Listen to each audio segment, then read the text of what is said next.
Okay. Dog is gone. Uh, Hello, Manny. Been. I feel like it's been over 2 weeks. I don't remember when we saw Oldboy, but it's been a while.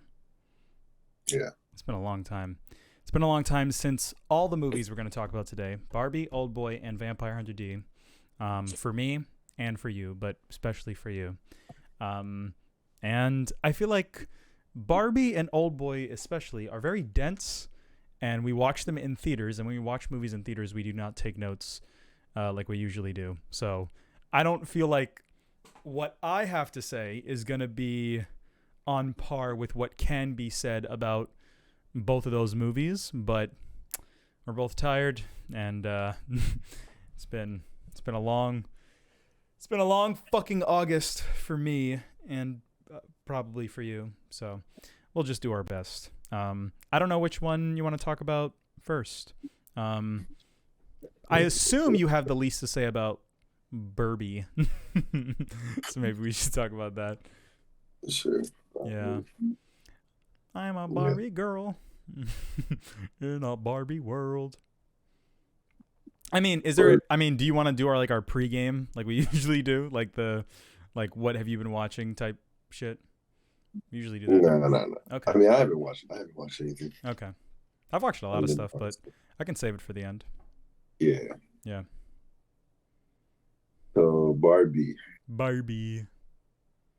one of the biggest movies of the year. One of the biggest movies ever, kinda. You know? Kinda. Yeah. Nah. It passed the billion mark. And so Oh, for real? yeah. Oh, then yeah, sure. Yeah. Yeah. And it's cool. I like that it did. Not many movies everyone is going to see like this one. Like everyone saw Barbie. And I like it. It's Yeah, I knew it was gonna. I think I was telling you there. I knew it was gonna be like this. oh, like I think the trailers like implied that, right? Did they? Well, I don't know. Like how did you know it was going to be because like this? like leading up to the movie, like I think I was telling you, like every like famous girl was doing like their own Barbie promotion. Oh, okay. With I thought you meant they're like like dressing up in pink, yeah. going to like Mhm. on the red carpet, all Yeah. in pink. It's like free marketing. Mhm. Like you go on any like famous person IG, you slide down a little, you're gonna see something Barbie related, right? So Yeah. I feel like their like press run toward running up to the movie was elite. Yeah. And plus, I feel like every girl's gonna go see it. Mhm. And every guy's gonna take their girl on a date to see it. So Yeah. I knew it was gonna be very successful. So Mhm. and that's a good thing. Yeah. But what was your reaction to it as a man? Have you seen like all the things of people being like, do you know who Ben Shapiro is? Do you know who he is? I hate like bringing up his name, but do you know like how he was like, this movie's gonna suck. It's gonna like, it's not gonna be successful. It's gonna be like a dumpster fire day one. I promise you. And yeah, and then it was like Yeah. one of the most successful movies ever. Yeah. A Well, lot I of, know Ben Shapiro. yeah. I know about him, but Mm-hmm. he's a goofy. But and he was. I don't know why he thought Barbie would be a dumpster. It's because he's in his bubble, and Yeah, he's in such a bubble. yeah, and he thinks, I don't know, he was like the movie's offensive like towards men and which is like a whole, I mean, I guess that's like what like the movie's like talking about to an extent, and there's like stuff to be said about that, but I feel like that takeaway is just like missing the point completely. I think it's very basic. Yeah. It's just like I I don't know, know. like because people were saying that, Mm-hmm. and that's what I've been hearing before I watched it. And then when I was watching it, I was like, I didn't really get that feeling. Yeah. Yeah. Even though they like even the Barbie world, like the women run shit and the men are like second class citizens, whatever. Yeah. I didn't really feel like really like they were disrespecting me. Yeah. And plus, like going into it, like I kind of had a feeling it was gonna be like that Yeah. anyway. Yeah. It's not a movie made for us. Yeah. Mm-hmm. So why would you go there and get fucking pissed off? That, like, Yeah. there's 100 movies out Mm-hmm. For you, you can go watch Mission Impossible. Yeah, Like, you can go watch Oppenheimer. but you wanted to go watch Barbie, knowing it's not gonna be for you, then be pissed off. Like, Isn't relax. isn't it crazy that Barbie is more controversial than the movie about the bomb? Like And that, people are more arguing about this more than like the bomb movie, which is yeah, it's bonkers. because they didn't watch Barefoot again, so they don't really know. Yeah, they don't really know. They just made the memes. Um, But yeah, overall, I didn't really felt that way. I thought the movie was really funny. mm-hmm. I didn't expect it to be like that Yeah. kind of funny. Did you know it was PG-13? I didn't know going into it. So I didn't know either. when they were like, "I'm gonna beat you off," I was like, "Whoa, holy shit!" Like that actually like sent me. I was like, "Oh my god!"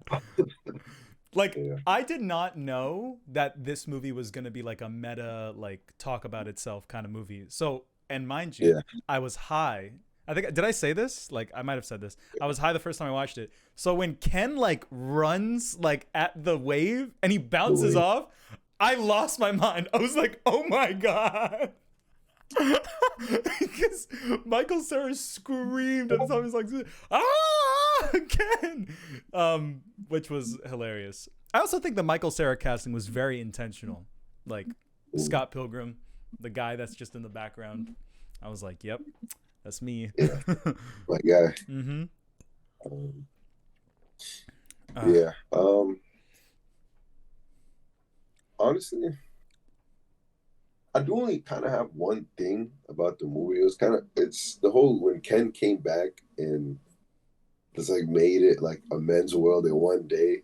And like they portrayed like the woman as so strong and blah blah blah. Mm-hmm. But then Ken just like one day, it took him one day Yeah. to like flip the script. Mm-hmm. Right.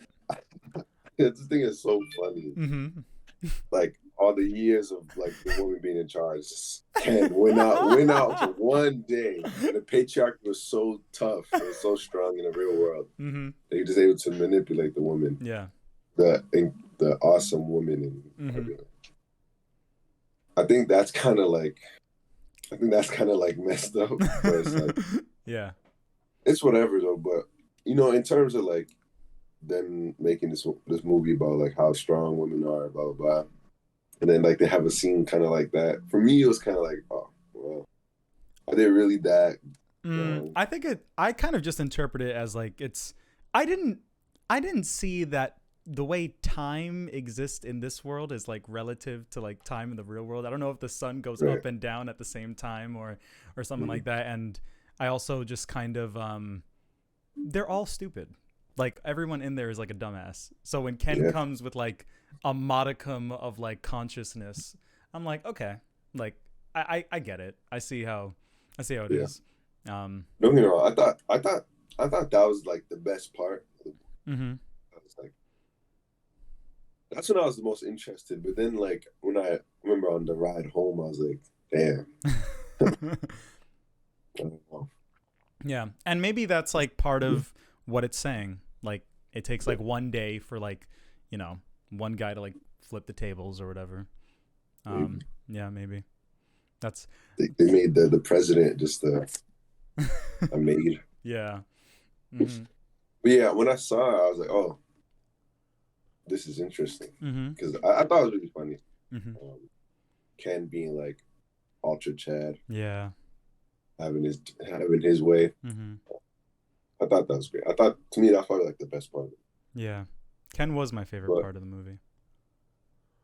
But another part that kind of irked me is the part when they first go to the real world and a guy just comes and smacks Barbie's ass. I was like, okay, all right. Like, yeah. I know what they're trying to. You can get that message across in a like way more natural way. Mm-hmm. Like, I don't feel like that's not happening broad daylight. To that like that extreme, you know what I mean? And I just saw, I was like, I don't know. I kind of felt like that was lazy. I think those are my only two really. Right. Yeah. But they kind of just minor. Like that's like a minor thing compared to the whole. Compared to the like whole 114 piece. minutes of the movie. Yeah. I think but I was just so shocked by it. Like even at that point when they were like, I'm gonna beat you up, I was not expecting like that to happen like in the movie. I was like, whoa. And then Barbie like punches him, and then Barbie goes to jail, and then he doesn't go to jail, and I was like, that's funny. That's funny. Yeah. Yeah. It really is a patriarch. Yeah. Yeah. I enjoyed this movie. It like, because I was high, it gave me a lot of Synecdoche vibes, and even after the fact, you know, it's like it's a thing within a thing. It's a movie in a movie. It's a Millennium Actress. Blah, blah, blah. Like it's like Matrix. Yeah. They did the whole Matrix thing.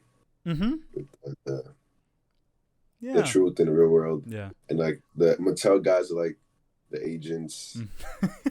And yeah, I didn't even think about it that way. The creator of the Barbie is like fucking the guy in the second Matrix movie. Yeah. Dude, I didn't even like make those connections. That's hilarious. You didn't really? I know they literally made like a Matrix joke, and I understood like that when it was happening, but yeah, I didn't even like connect those dots. Yeah, they're all like in the same camp, basically. Synecdoche, Matrix, like everything. Yeah. Yeah. But yeah, when like watching it, I was like, yeah, this is very Matrix like. Mm-hmm. It's really when I saw the agents, or the Mattel guys, all in the suits and shit. Yeah. This is like that one guy. What's that guy's name from it? Will Ferrell. No, the architect. No, like the main Neo. Agent. No, the agent. Agent Smith. The bad guy. Agent Smith. Agent Smith. Yeah. Yeah, this reminds me. Yeah. I think there was something else, but I don't remember. Mm-hmm. Yeah, the whole thing made me. I was thinking of Synecdoche just the entire time, and how in Synecdoche, I feel like the main thing is like, I don't know, like the real world sucks ass. So I don't know. He's trying to like make a movie to kind of low key remedy that, and then he realizes that the movie, if he's trying to be honest about how the real world is, then the movie is just going to be as like depressing as the real world. Just like Charlie Kaufman said, he's like, I didn't try to make a depressing movie. That's just kind of how it is. Like, that's just how I think. And as a result, like, you know, I tell you, I don't like to even think about Synecdoche, even though it's great. It's too honest. I don't like to think about that because it just makes me really sad. So a lot of the movies that I really enjoy and a lot of movies I really like, even though I like, you know, things like Cowboy Bebop and stuff, I do confide in things that our sole purpose is to make me happy, is to be like kind of escapism, quote unquote, like Space Dandy or something. And I thought that Barbie was going to be that, and I got like excited on that. And then when it was like not that, I appreciate what it was and like what it's saying and like all that stuff. But the commentary is kind of being like, you know, I want to, it's hard. Like what it's saying is valuable and it like is valid for what it's saying. But at the end of the day, I still kind of prefer my escapism, happy time, happy land, like shit, you know, cause you could apply like what it's saying to like everything.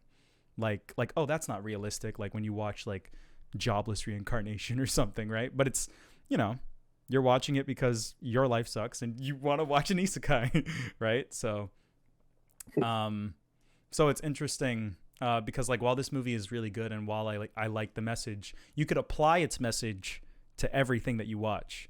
And in a lot of things that you watch, you're like certain characters are not necessarily like realistic. They're kind of more, sometimes they're like ideals. Like if they're like a superhero and they like can do everything and anything, and they're like just like a badass like all the time. It's like, okay, well, you probably can't fit that bill. Like this is fiction, right? You can't be like the Barbie of whatever universe of like whatever show you're watching. But maybe I'm watching that show so I can feel that a little bit because my life sucks. And I know that's the point of Barbie, but that's like my thing that I'm taking away from. But I like the movie in spite of that because it's making me think about that in the same way that I think about like Synecdoche and like paprika and stuff, but it's coming at it from a different angle than all of those things are. It's coming at it with like a specific conclusion to live in the real world, live your life, accept the bad with the good, that type of stuff, which is really hard. But yeah. Um,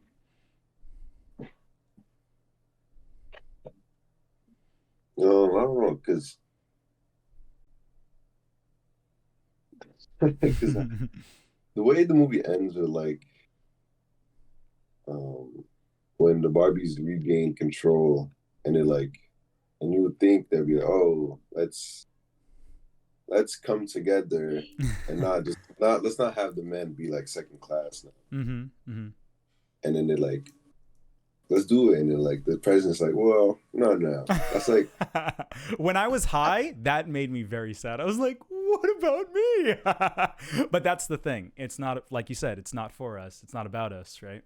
It's for them. Yeah. That's kind of the thing, though, because it's like, right. If I get to have my escapism, like man fantasy isekai, then they get to have theirs, they can, of course, they can do whatever. Right. But like, if you're talking about like living the real world, right, right. But Barbie Land is still not the real world. It's still Barbie Land, but it just kind of has a little bit of realism in it.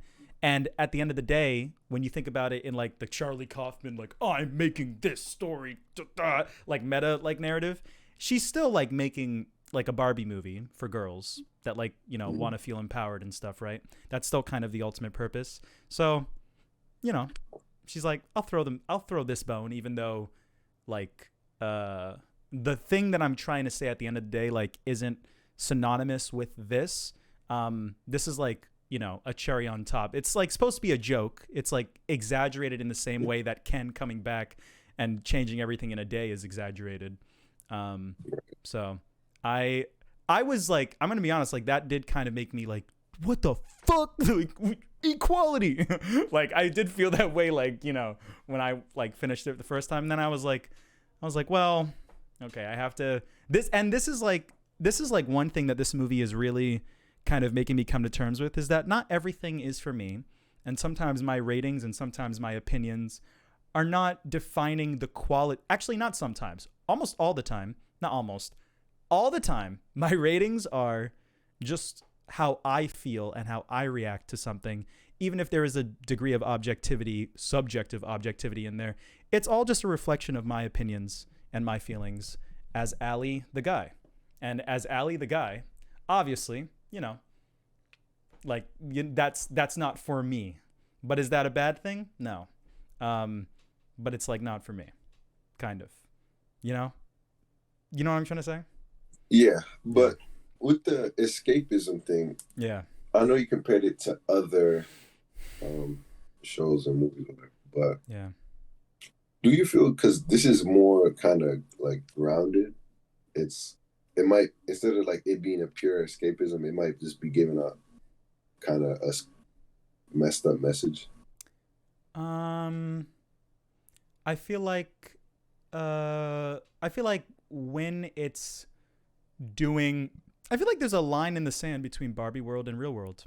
I feel like I can tell like when what they're saying is a joke and when what they're saying is like serious. And I think that like the first time I watched it, I did kind of take a lot of it very seriously, and I felt very bad. Like one thing that made me like very depressed is that Alan, which I feel like I identify with, which I feel like I'm stroking my ego by saying that. But the reason why Alan is Alan, I feel so bad saying this, but Alan is Alan because he's like, gets no pussy, he gets no bitches, but he's nice. And everyone's just like, what's up? like no one acknowledges him. And like, that's how I felt. Like I went with like 3 other girls and I was like, oh my God, I'm the Alan in this group. And I felt like so bad. And it made me feel so bad because the movie ends and Alan stays Alan. I'm like, what about me? I was like, holy shit. But yeah, like it's there is no like concrete solution for Alan or like necessarily for Ken. The solution is to just kind of take the good with the bad, you know, like some things are going to work out, some things aren't going to work out, and that's okay. So even though like their world is still imbalanced, our world is still imbalanced. Like it, you know, if we're seeing things, if our world is a story, like the men are still up top, the women are still like on the bottom, right? So if you're making a movie and you get to kind of like escape in that fantasy even a little bit while still being conscious of how the real world is, then you can do whatever you want. You know? So to answer the question, like it's, you were asking like, you know, is that message like harmful? I felt that way the first time I watched it. I felt like I got really depressed the first time I watched it, and I gave it like a lower score because of that. I'm like, I think some of these are harmful messages, but then I realized like, no, I'm just not acknowledging that my place in the world is not being considered as much as someone else's, and this is just not for me entirely. And when it comes to guys and girls, it's not like equal. There is like a line in the sand. There are things that girls can relate to that guys can't, and vice versa. And this is one of those things where like we're excluded, or we're, you know, like I don't know how else to put it. Yeah, like we're excluded, and it's not like our thing. Not excluded entirely, because the movie still talks about us, but like, you know, the ending is for girls explicitly.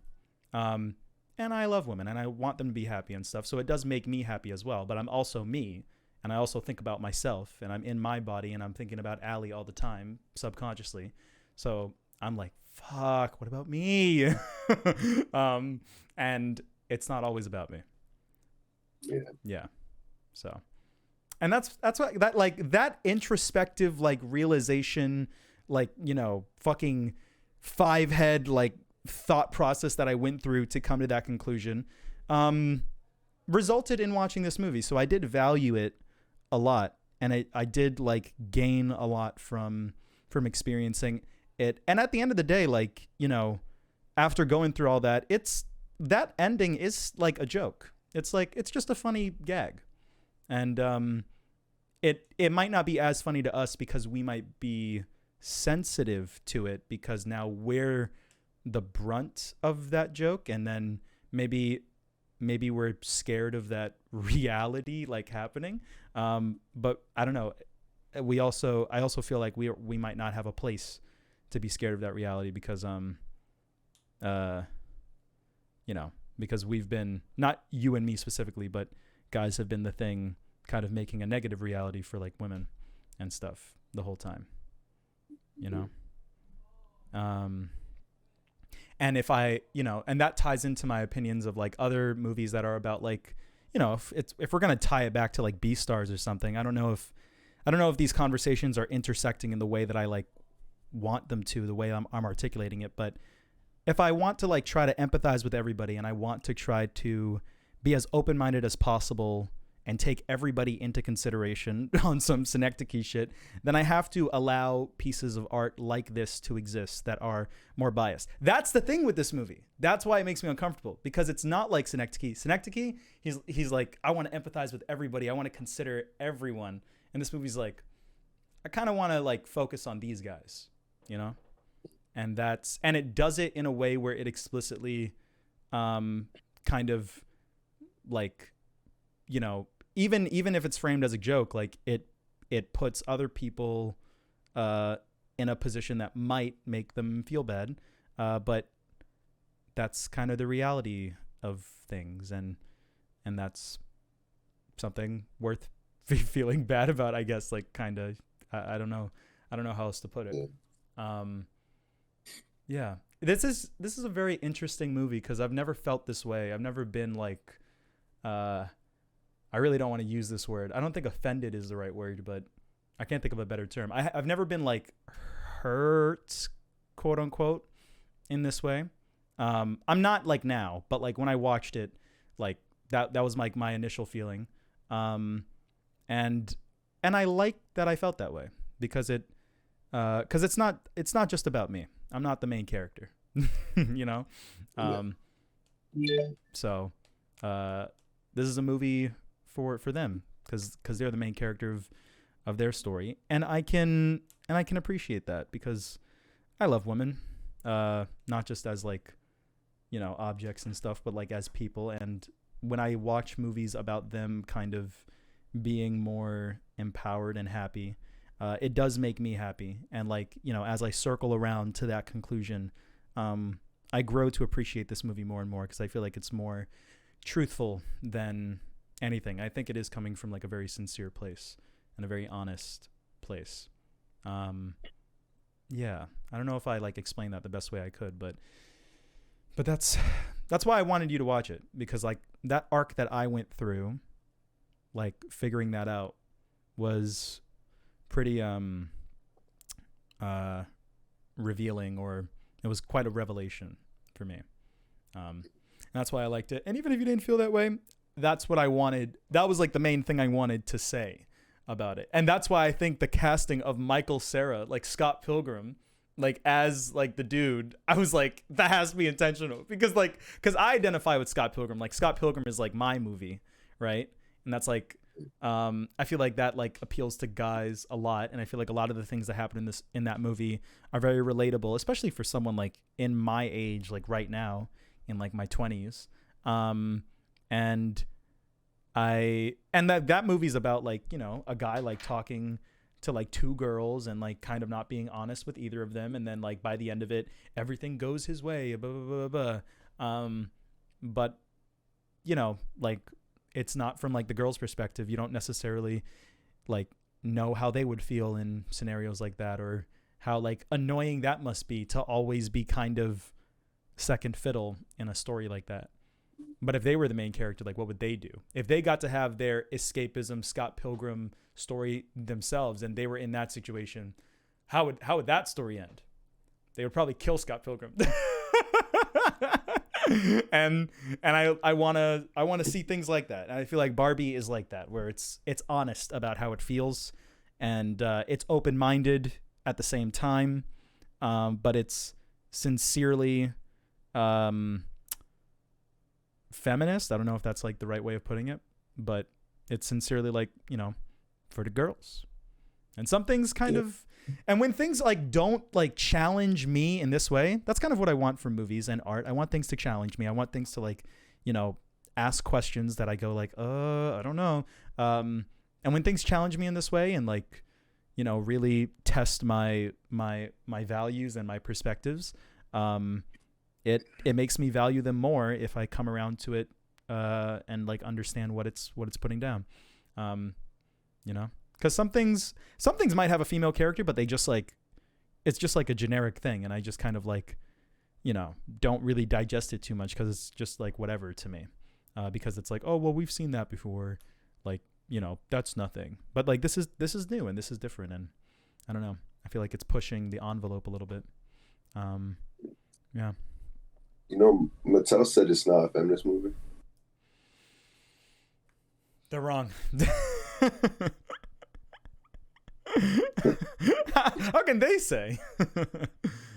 Huh? How can they say? They don't know what they're talking about.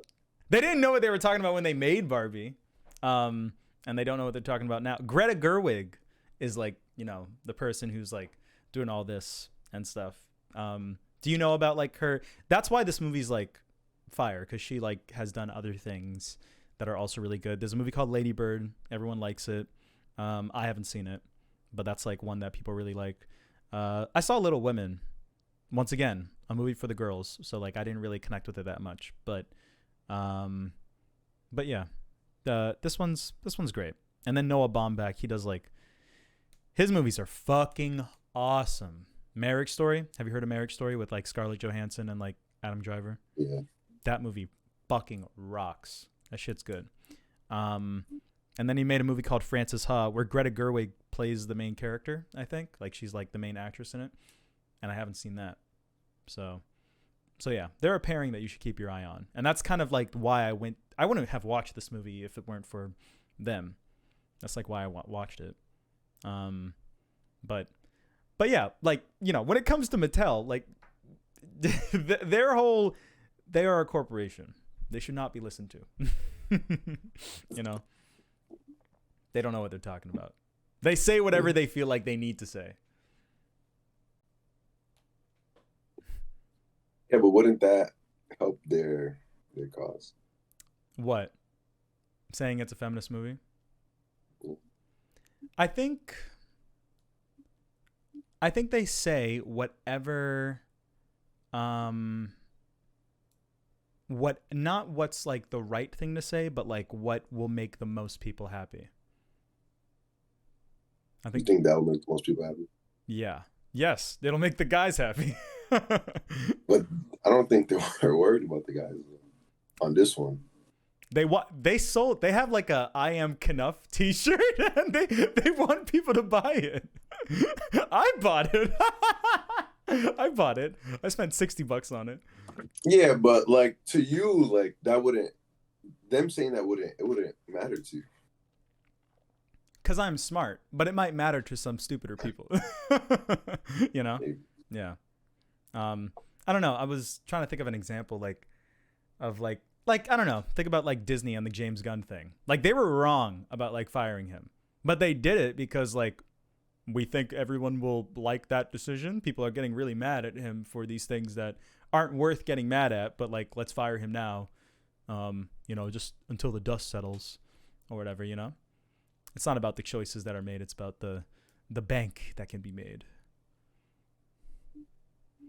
For the bag, man. I just thought that was interesting. Yeah. It's just like the ending of the movie where they're like, you got to be with Ken. And she's like, I don't want to be with Ken. And he's like, ah! Like that was so funny. I love when he did that. I was like, holy shit.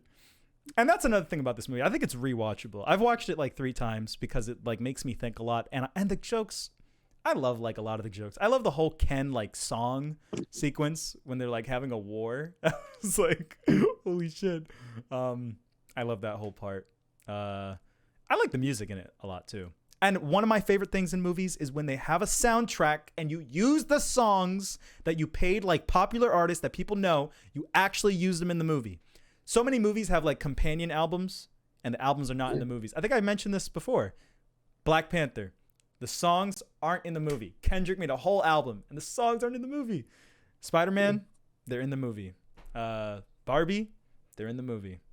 And they're like integral, like you can't take them out. Like they actually like are important for like the whole thing to come together. And I love that. And it's great. I have I'm Just Ken on fucking rotation.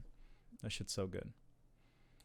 Yeah. And there's a lot to like think about. Like I don't know, when you really pay attention to like each aspect of the movie, it's like, I don't know, there's more thing, like you could do like a deep dive into the whole thing. Like Sam Smith, like he's the guy that sings like Man I Am, but he's like gay himself. So, you know, when you read into it, like it's like, oh, like, okay. So that's why this guy singing the Man I Am song is kind of like more permittable than something. And that's like a really surface level one. There's like more deep stuff. There's like a history, you know, the song when they're all playing the guitars, like I wanna push you around.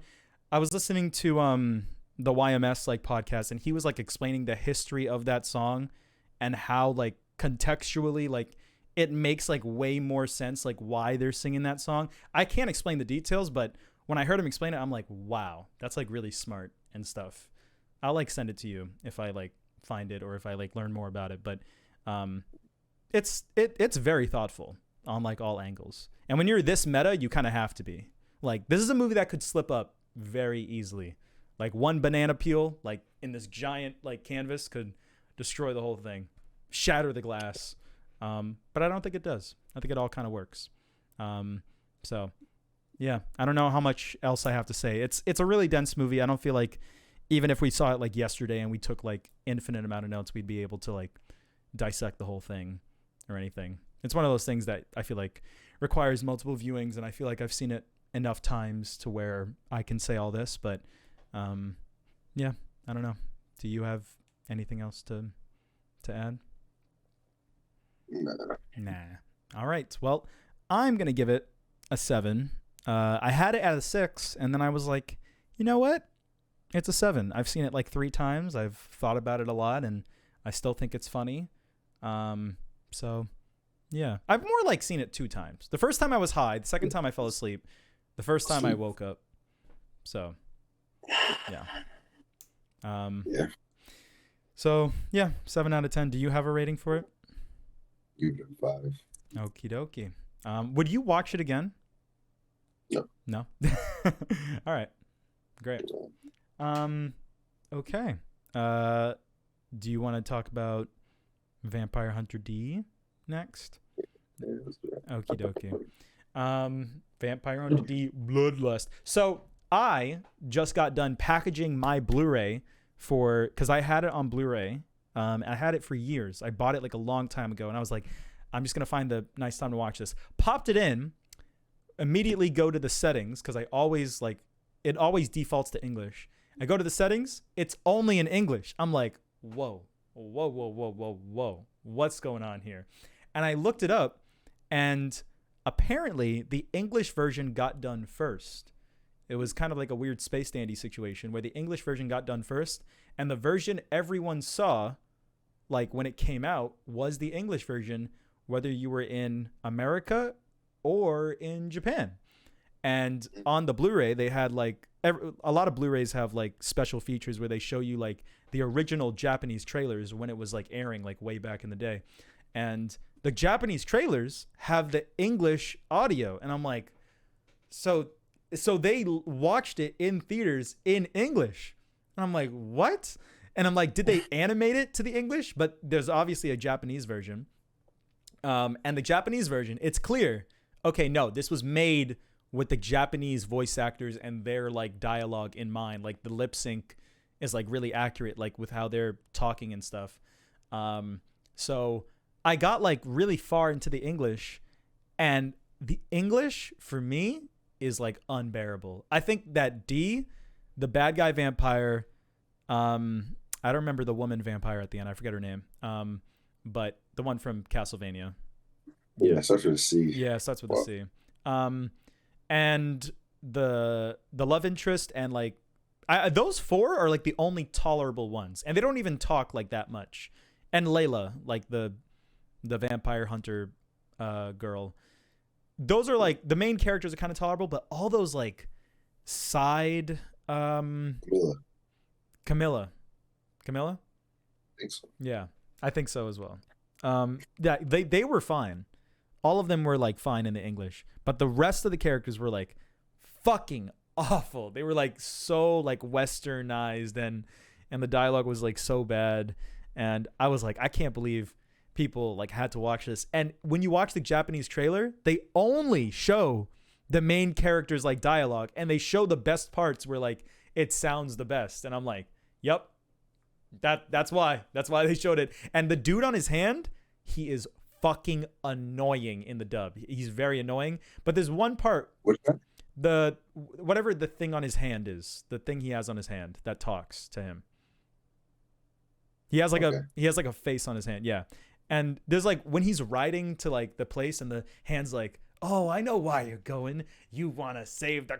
Like I forget what he said, but like there was a part where he like squished his hand, and that was like the one good line from him. That was like a really good line in Japanese, and I was like, I literally said like, let me switch to the dub and let me see how he says it in the dub. And I was like, oh wow, he said it like actually good. He didn't sound annoying there.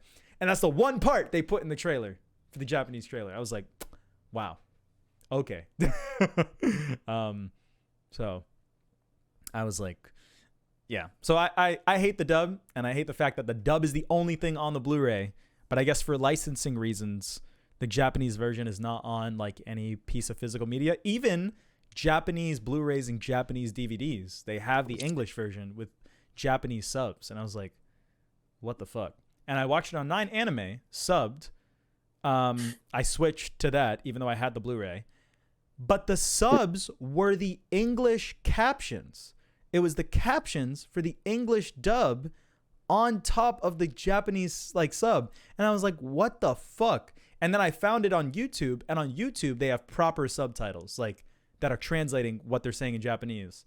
So I had just a terrible experience, but like I was able to still like enjoy it like once I switched it to Japanese, because I'm like, okay, like, you know, it's still a good movie, but I was just oh, it was very frustrating to watch it, and I'm excited to rewatch it like normally next time. Um, but yeah, man, this was ooh ooh this might be the best animated thing like ever. So the animation in this is like what the fuck, Yeah, like yeah, literally like I was like what I was like how did humans make this? It's like a yeah. painting. Uh, It's gorgeous. it's really gorgeous. But that's the thing that caught me. Like I told you, I saw those TikTok edits. Yeah. Or I'm gonna send you after. I I saw those TikTok edits. sent you the edit that I watched like 7 years ago, like in high school. Like I still like Yeah, I have it like saved in my playlist because I love it so much. um, yeah. bro. I saw those edits. I was like, holy shit, Yeah. Mm-hmm. dude. I was like, this shit looks incredible, Yeah. and I wish there was more. Yeah. Movies, yeah. It's like the movie's really short. It's really short, and yeah, it seems like it animates like a chapter of like or like one volume or one like arc Yeah, of the thing, which is yeah. fucking cool. Like it's I don't know. I know, especially with the ending with him just like riding off on the horse, Yeah. like that scenery with the grass and like the Mm-hmm. wind's blowing and just the massive horse Yeah. just riding away. I was like, dude, there's so many other tales you can Yeah. get I from know. this guy. Oh You my got to start reading god. manga, man. I was considering buying the manga. Like the big like Berserk like size like books, they have that for Vampire Hunter D. They have those. They're doing one for Trigun, and they have one for Vampire Hunter D. I'm gonna get all the boys together. Yeah, It's dope. yeah. But fuck. I know. Like that's literally what I was saying the whole movie. I was like, fuck, bro, fuck. Yeah. It really gave me that the what's the movie? It's Ninja Scroll and the City Ninja. one. Yeah, Wicked City. Yep. Yeah. It did give me those vibes, but like It's for a me, different it's league. so elevated. Like Yeah. Mm-hmm. it's to me, it's so clear of Mm-hmm. those two. Yeah. It has a much more realized like world. Like it's there's like so much more going on in its like universe than in those other ones. And I think they're all like around the same runtime as well. Right? Yeah, I think so. This one might I be a think little Ninja Scroll, longer. yeah. Yeah. But yeah, I was getting that feeling, like Mm-hmm. like old school, old kind of look. Yeah. This came out 2000, but holy, it looks. Oh my god! Like, Yeah. bro, the like 1998 and 2000. Truly, like Like, nothing looked as good. Like things don't look that good now. they don't. Bro. They don't. Like shows from those like 3 years are like Insane. mind blowing, bro. Yeah. Like Cowboy Bebop and shit. Mm-hmm. But yeah, like that's what got me hooked in this shit. Just the look. I saw D's character design. I was like, oh my god. Yeah, I know. So He looks raw. so cool, bro. Mm-hmm. And it's the horse, bro. The horse looks cool as shit too. Yeah. Like it's like massive. It reminded me of like the Elden Ring horse. Mm-hmm. Or the horses like that the bosses be riding. Like, they're like 10 feet tall. When you hit the enemy, like you're like slashing the horse's leg. Yeah. Oh yeah. And it looked dope. I was gonna show you the cover too. I love this scene so much. Yeah. But there were so many cool character designs. Like this bitch. Yeah. Her fight was amazing. Like her fight in the forest was incredible. The forest, like the lighting in the forest was like actually incredible. I know, right? It was like I was like, is this real pictures? Like I was like, oh my god. The lighting in the forest was great. Bro, thank God you said that because I was thinking that, but I never said it. Yeah. Yeah, that was a good fight. I mean, I feel like everyone every fight was great. That one stood out because the way they animated her. Usually, when you're watching anime, there's like a real, you can really see the difference between like the character like layer and the background layer.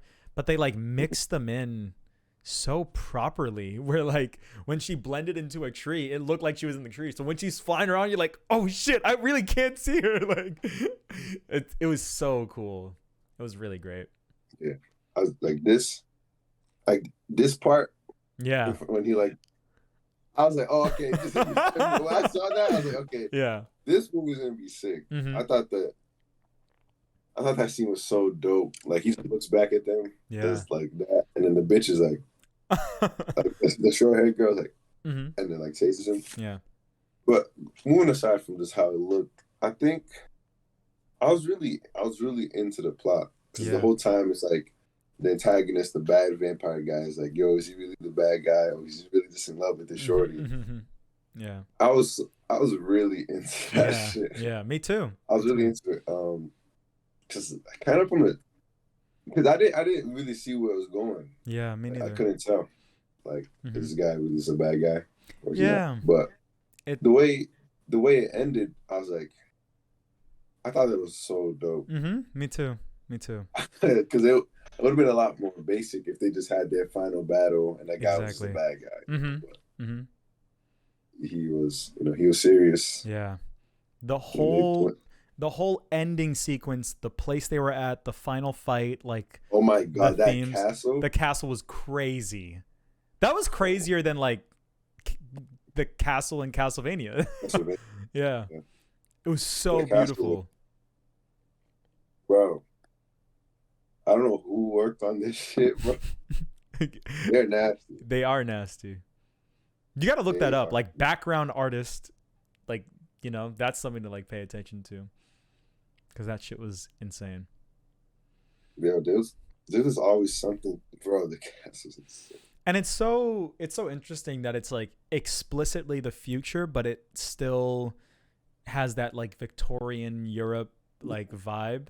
And when you like, I don't know, when you say that out loud, it sounds like stupid. But when you see it in motion, it's done. Stupid ideas or things that seem goofy, but done with like immaculate execution makes them cool, you know? Right. Like you could, you know, I feel like there's a lot of things like in The Matrix that like are really goofy, but because they're like done perfectly, they're cool. And that's the case with this. Like the fucking spaceship at the end, I was like, oh my god. But like I thought it was awesome. I was like this is great. The spaceship looked awesome. Yeah. Yeah. Dude, everything looked awesome. Mm-hmm. Like D's one of my favorite character designs. Design characters, bro. Yeah. Like his design to me is like, it's his hat, bro. Yeah. His hat is so sick. It's so big. Yeah. It's so long, bro. Yeah. And just the cape and everything. This guy is like really, like, this guy is like Batman. Yeah. This is vampire Batman. This is the real Batman. Exactly. Mm-hmm. Mm-hmm. Literally. But he, you know, this is like one chapter or one volume of like his thing. And you don't really get to know him too much, which is fine because that kind of builds into his mystique. Yeah. Like super mysterious. I feel like the more you read, I mean, maybe it's more of a traditional story that tells us his backstory or whatever, but I feel like his mystique and his like, you know, this like mode, this is what I want from a character like this. Yeah. I don't really want to know more about them. I don't really want to like know the dilly and dally of like, and I love that this movie felt like it defined like who he is and what he stands for and what makes him cool and what like his values are, without being too like explicit about it. And I don't want to like dig the knife in the wound, but I always think about the Batman when especially like with this, like with comparisons like these, like this character is very similar to Batman. And when I think about the Batman, I think of like The Dark Knight. And I think of like Mask of the Phantasm. And I feel like that's more because they dive into like his backstory and like, and I don't know. I mean, I guess I can't say that about the Batman, but I don't know, because they're explicitly like, this is like a young version, or they're going through like an arc where they're kind of unsure about like their values or whatever. It's annoying to me. Like I kind of want to see like the dude be him at his quote unquote best, you know? I don't want to see him like falter, but I also want to see like a story where they are like thoroughly challenged and they are like genuinely like, you know, on like a difficult mission by their standards. And I feel like this did that really well. It's really hard to make a story that's trying to say what the Batman is saying without making the character look weak at any point or whatever, because I feel like that's an easy way to kind of really show like, oh well, in spite of, you know, the trials and tribulations of this mission, like, you know, they're gonna push through and their values are gonna like kind of bring them to this point. But D is just kind of like a badass the whole time. He doesn't really have that much trouble with the thing, and it just kind of carries itself off of just like the world building, like because each character has like a specific power and there's like they come from like a different place and then you go to like a different setting and then you have like the main antagonist. Like there are other things to grab your attention besides D. Like D is kind of not in it as much as like the other guys, which is the way it should be. You know, kind of adds to like the whole Batman angle like even more. Like he doesn't really need to be there. Just know that he's gonna get the job done. He's gonna figure it out. And I love that. I love that. Yeah. I can't even describe. You know, he takes like the bounty to get the guy or to save the daughter. Yeah. You know, he sees that she really likes the guy, so you know he puts that above the bounty. And him, you know, him keeping that promise with the girl, saying like, "I'll come to your funeral," and you know how like she was like, all her friends has died, and I think she came from an orphanage, or she lived in one, and then like at the end you see her like, she had like her daughter or granddaughter, and like people are like at her thing, so she kind of like you can tell she kind of lived a good life after everything, and Dee's just there. It's so amazing. I was like, this is incredible. Like that ending, I was like, this is leaps and bounds above like Ninja Scroll, and like narratively it's like firing off of so many more like cylinders. Like it's juggling a lot more. It's weird. It's like saying, I feel like the story and like, man, I wish I could like articulate this better, but I feel like it's doing the same thing as Ninja Scroll and Wicked City. Like it's kind of, the themes are the same, but it's just like way more dense and it's way cooler. And the ending is like goes harder. With the it's juggling more things. So you still got the antagonist's love thing. Yeah. And then the whole thing with D and the girl. Yeah. And they're both cool as shit. And it's such a fire ending. Yeah. It just says a lot about who D is. Because, you know, like, I don't know, did the little girl say that's her grandma or daughter? Or... Yeah, the little girl, like, the little girl, like, she, like, knew who he was. She was like, my grandma or whatever, or, like, my mom. She said grandma. So I don't know. I don't know if it was mom or grandma. I'm not 100% sure. Yeah, I don't remember either. But, you know, time passed. Yeah. But he came back. Yeah, but he came back. And it's so dope. And I think it's cool that like she told her daughter or granddaughter, if it's her granddaughter, it's even crazier because more time passed and she's like, listen, I know you're 6 years old, but there's going to be this vampire that comes.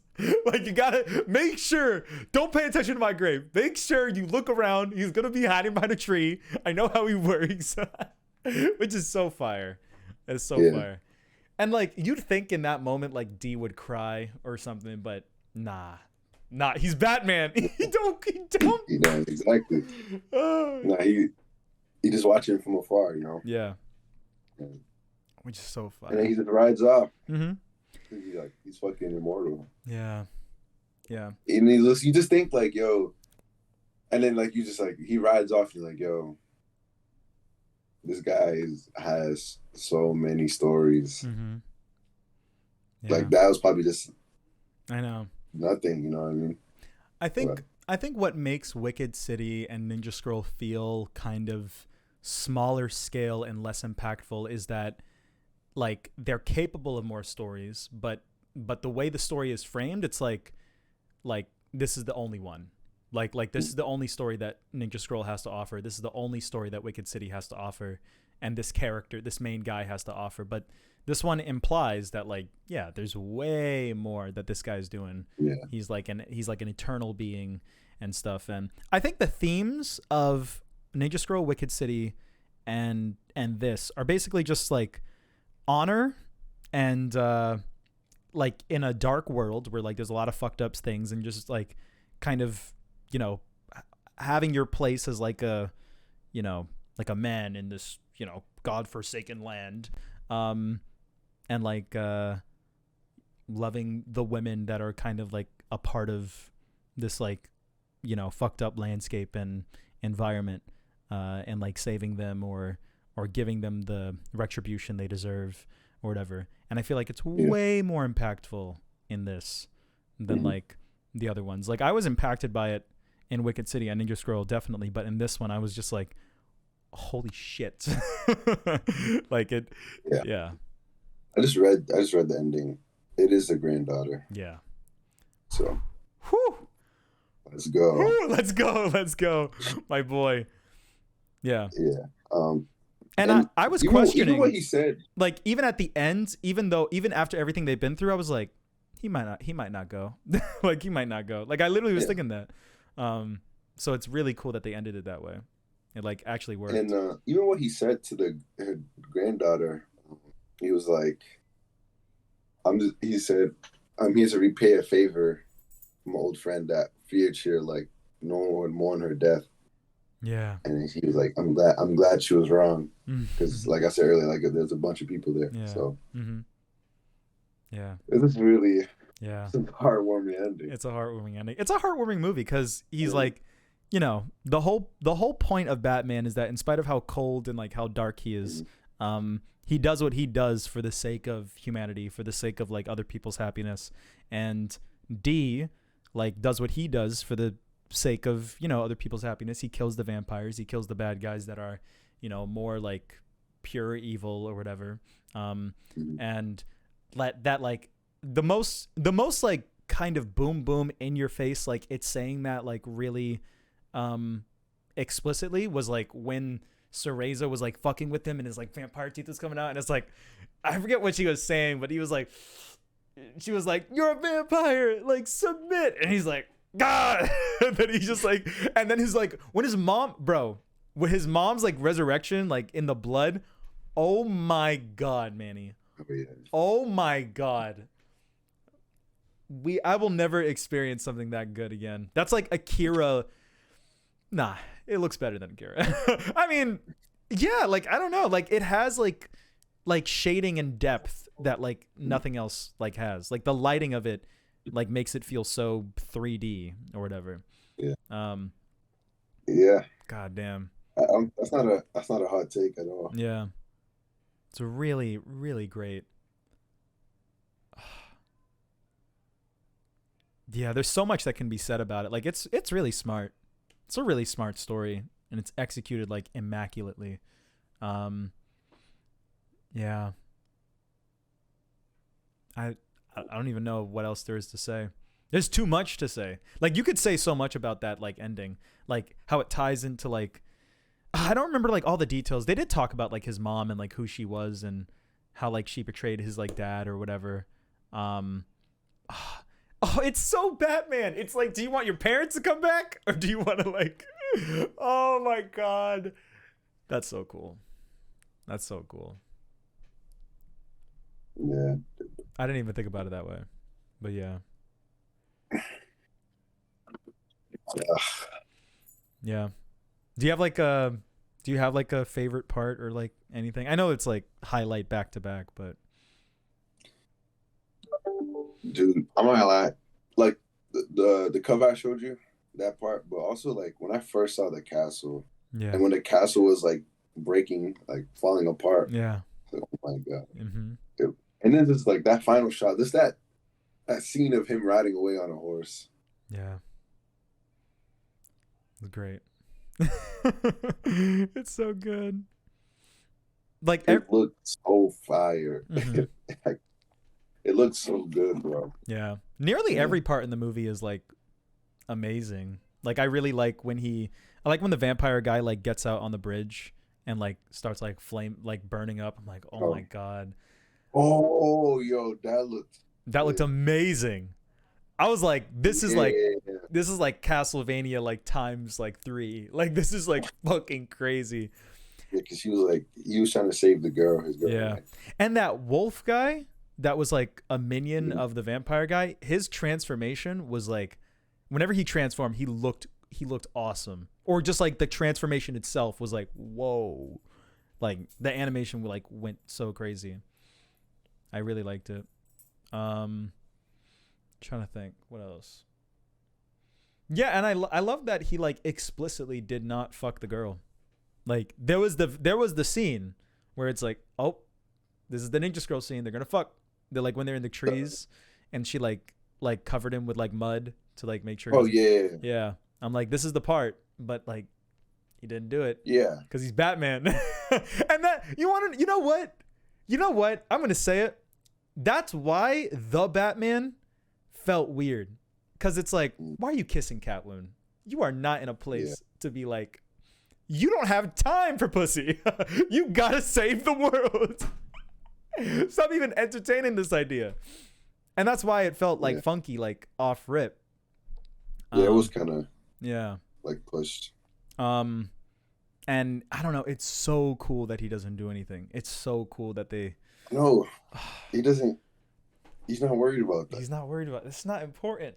It's not important. I'm D. I'm Alan. I'm Devilman. He's Devilman. He's Guts. He's Batman. He's everyone, bro. He's all the top tier S tier characters. Yeah, literally. Yeah, Bro, he's so cool, bro. He's incredible. He is incredible. I loved it. I'm trying to think of like other scenes. Honestly, like if I had to pick, like obviously the ending is probably like the best part. The ending really goes crazy, but if when it comes to scenes like in the movie, the grass fight in like the trees, I really liked when the old man was like defending him like in the bar or the horse place. Yeah, that I love that part. I was like, oh shit. He's like, he pulls out the giant ass gun. He's like, get out of here, D. Well, you can't. Like Trigun, bro. It literally is Trigun, like exactly like Trigun. I was like, holy shit.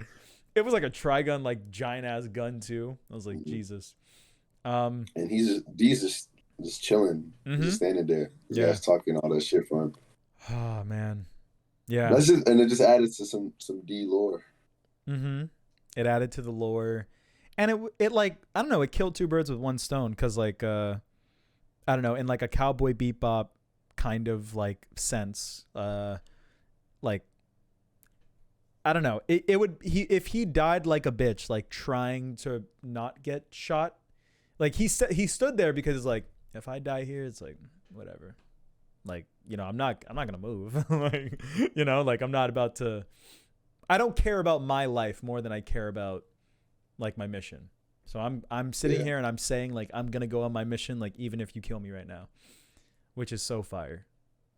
He's a superhero, and that's I don't want to like tie it like all back to Barbie, but I like this. He's a hero. He's an ideal. He can't really exist. Nobody can like really be him because everyone cares about themselves to an extent, me included. But he's fucking awesome, and he's D, and he's my boy, and I want to watch movies with him. And I want to watch. For real, dude. I want to watch. This guy's so dope, man. Yeah. I love stuff like this. Yeah, and I don't want to like circulate back to Barbie too much, but in regards to Barbie, even though it's like a movie like for girls, even for that, I would want a movie about just a white girl with like a ton of riz, fucking like just stunting on everybody. Like I wanted that out of Barbie instead of like kind of making me remind myself about how the real world is. I want a superhero. I like superheroes. I'm sorry. I like superheroes even if it's not explicitly like Batman or Spider-Man or something. I actually like it more when it's not explicitly like Batman or Spider-Man or like a Marvel or DC thing. I like it way more in that context. Like, I think Spike is like a superhero kind of, you know? I think I was watching like a YouTube video. You know the Vanity Fair YouTube videos where like the director like has like a tablet and like Park Chan-wook did one for Oldboy. Yeah, like 2 weeks ago. Yeah, did you watch it? No. He said in the video like he's kind of like this character is a superhero, like basically, like, and the way, and he described it in like a more detailed way. But I was like yeah, he is a hero. And superhero is a very broad term that can apply to a lot of people and a lot of things. And it's basically, the way he described it, he was like, a hero is like a person that accomplishes like great feats that like normal people can't, like the average person cannot accomplish, kinda something along those lines. And I'm like, right on the money, buddy. That describes what I wanted Barbie to be. And I guess she was that by the end of the movie, but that describes like Lupin the Third, that describes like Spike, that describes D, and that's what I love about these types of movies. Guts, you know. Yeah. It's awesome. Devilman, Chainsaw Man. And that's the cool thing about Chainsaw Man and Devilman. They are kind of framed more as superheroes, like in their respective things. They are kind of framed as that, like more, even in spite of like how grounded they kind of are, and how like, you know, negative those stories are. But yeah, man, fuck, so good. Don't know if I got anything else. I really like that scene in the desert. Which one? Remember that scene? When he's fighting the shadow person? I don't remember who he's fighting, but I remember they're in the desert and there's a bunch of things start flying like out the sand. Out of his hand? Like No, out the sand. Oh yeah. That was crazy. I was like, what the fuck am I watching? It's Trigun, bro. Yeah, literally. Well, this movie had it all, bro. It really did. Yeah. Yeah. I liked his weapon too. It was kind of like a scythe, like a short. It was like a long scythe, but like the blade is like kind of short. Mm-hmm. It's not really a blade either. It's kind of just like a. Right. It's kind of like a. What do they? You know what they use to kill vampires? Oh, a steak. Yeah, it was kind of like it looked more like a steak. Mm. But it was like a scythe steak. Yeah. Looked dope. I loved how fast it was. It worked because of how they animated it. It was incredibly fast, and like he was incredibly smooth with like the motions, like all the time. Man, the movie looks so good that even parts that aren't like scenes like are great. Like when he's like when he first meets the evil vampire and they're on the carriage and they're like fighting in like the tunnel. Oh my god. Like, oh my god. All you have to do to sell someone on this movie is show them that clip. That was the clip I saw in the AMV and I was like, I got to watch this. It's on the watch list. 7 years later, finally watched it. Never left my brain. Man. Incredible. It's really good.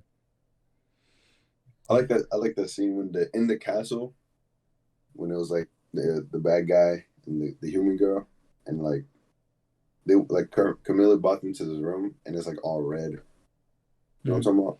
I forgot kind of like they had like it was like staircase, but like the ground had like red. Yeah, there crosses coming up. Yeah, I do remember. Yeah. Yeah, that looks sick. That was really cool. The whole illusion sequence was great. Like the whole illusion sequence was like awesome. Where like she thought like it was like her boyfriend or whatever.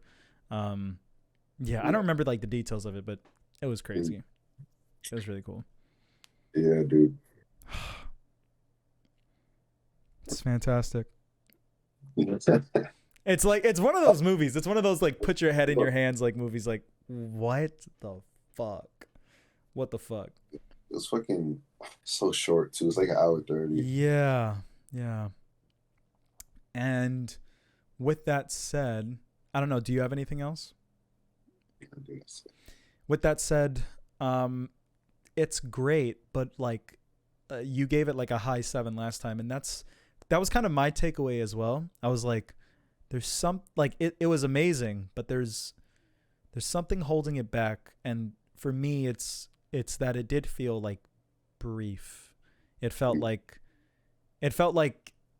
there is a more epic, and I don't want to like diminish like how great like the adventure is in this movie, but there's like a more epic, grand like tale to be told with this character. There's like there's something crazier that can happen. Yeah, they got to make it 2 hour. I know. Apparently there was one in production for like a while, and like we kind of don't know what's going on, or like there's talks about like doing a sequel, but that was like years ago. Like sometimes things get confirmed and then like you don't ever hear from them again. So I don't know. It's like Vampire Hunter D Resurrection, and I think it was supposed to be like from Kawajiri. It was supposed to be a show. It's supposed to be a show. The fuck? Yeah, man. I don't know. I could look up stuff. I feel like it would take a little while. But man, 2015. Yeah, this one poster that they have where like they were trying to like get it off the ground was from 2015. Oh my god.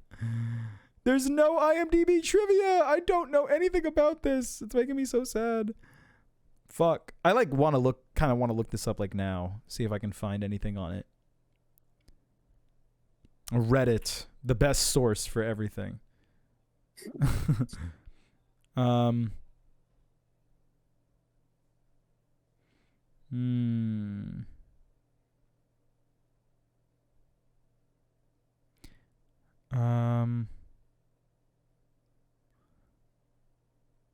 Yeah, no one really,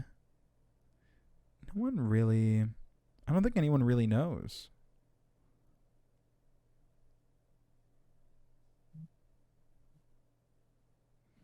No one really knows, I don't think.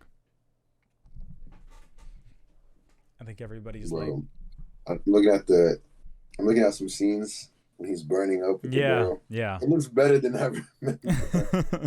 Yeah, I know. It sits better in my memory than ever before. Camilla had an insane design too. I know, Manny. I know.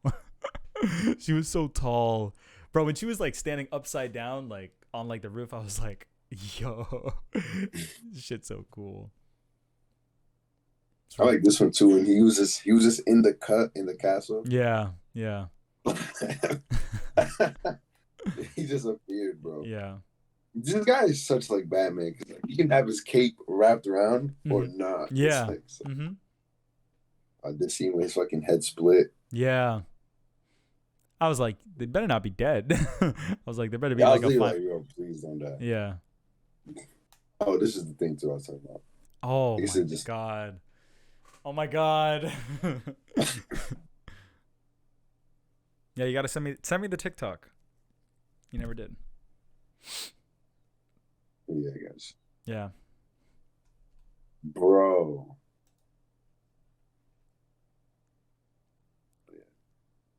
Bro. Yeah. Shit was great. What a movie. High 7. I think we'll go low 8. Nice. I think. Yeah, I might bump it up the next time I see it. I just had a bad experience, so I was thinking that. I was like, it'll probably be an 8 the next time I watch it. I think I'm not gonna forget this one. Yeah, I'm definitely not gonna forget it either. It's gonna stick with me. This one, it just man. Fuck. Yeah. I know. This is some of the most beautiful art design ever. Yeah. For real. Like, you know, one of my favorite individual character designs is from the Animatrix. Was that girl when they went into the simulation and the guy was like, "Yo, I trapped us in here. Let's get out. Like let's leave the real world, go back to the Matrix." And she's Mm. like, "No, let's not do that." And she Yeah. fights him, and he's like a samurai guy. And then Yeah. That her was design that was the same guy. That was is the Kawajiri. same guy. Yeah. I can tell. Yeah. That girl's design. Oh, Yeah. that shit, I'll never forget that one. Mm-hmm. It's probably my favorite like female design. Yeah. Fucking yeah, that one. Yeah, Went crazy. that one went crazy. Mm. It's like I saw it the other day. Fuck, I gotta rewatch it. I gotta buy it on Blu-ray, man. I miss that movie. I miss it so much. Yeah. Yeah, bro. Uh, man, the animation is so fire, bro. Yep. Kawajiri, man. That's why we like Redline so much, because Redline is like trying to be in the vein of this shit. Yeah. He looks so dope. Yeah. Yeah. Thank you for reminding me. She looks so dope, Yeah. bro. Her little story was fire. Mm-hmm. And then they were like, yo, after they're like, yo, it was just a simulation. And then she's like pissed off. Yeah. That yo, the animation is so fire. Fuck. Fuck, man. That, oh my god. I know. It's crazy. That's Good so shit. underrated, bro. It is. I can't believe like anime fans like don't. It's not like a prerequisite for people. It's so many cool stories, man. So dope. Mm-hmm. But yeah, Vampire Entity. Honestly, the more I keep thinking, the higher it goes. I'm thinking like mid-eights. Good. Good. Yeah. You'll watch it again. You'll watch it again. Yeah. Did you watch it subbed or dubbed? Oh, it's done. Wow. Okay. The dub was like, I was gonna give it a low rating because of the dub. I was like, ugh. I was hating it. Yeah. To be honest, I'll just focus on D Yeah. and the other vampire. They sound dope. Mm-hmm.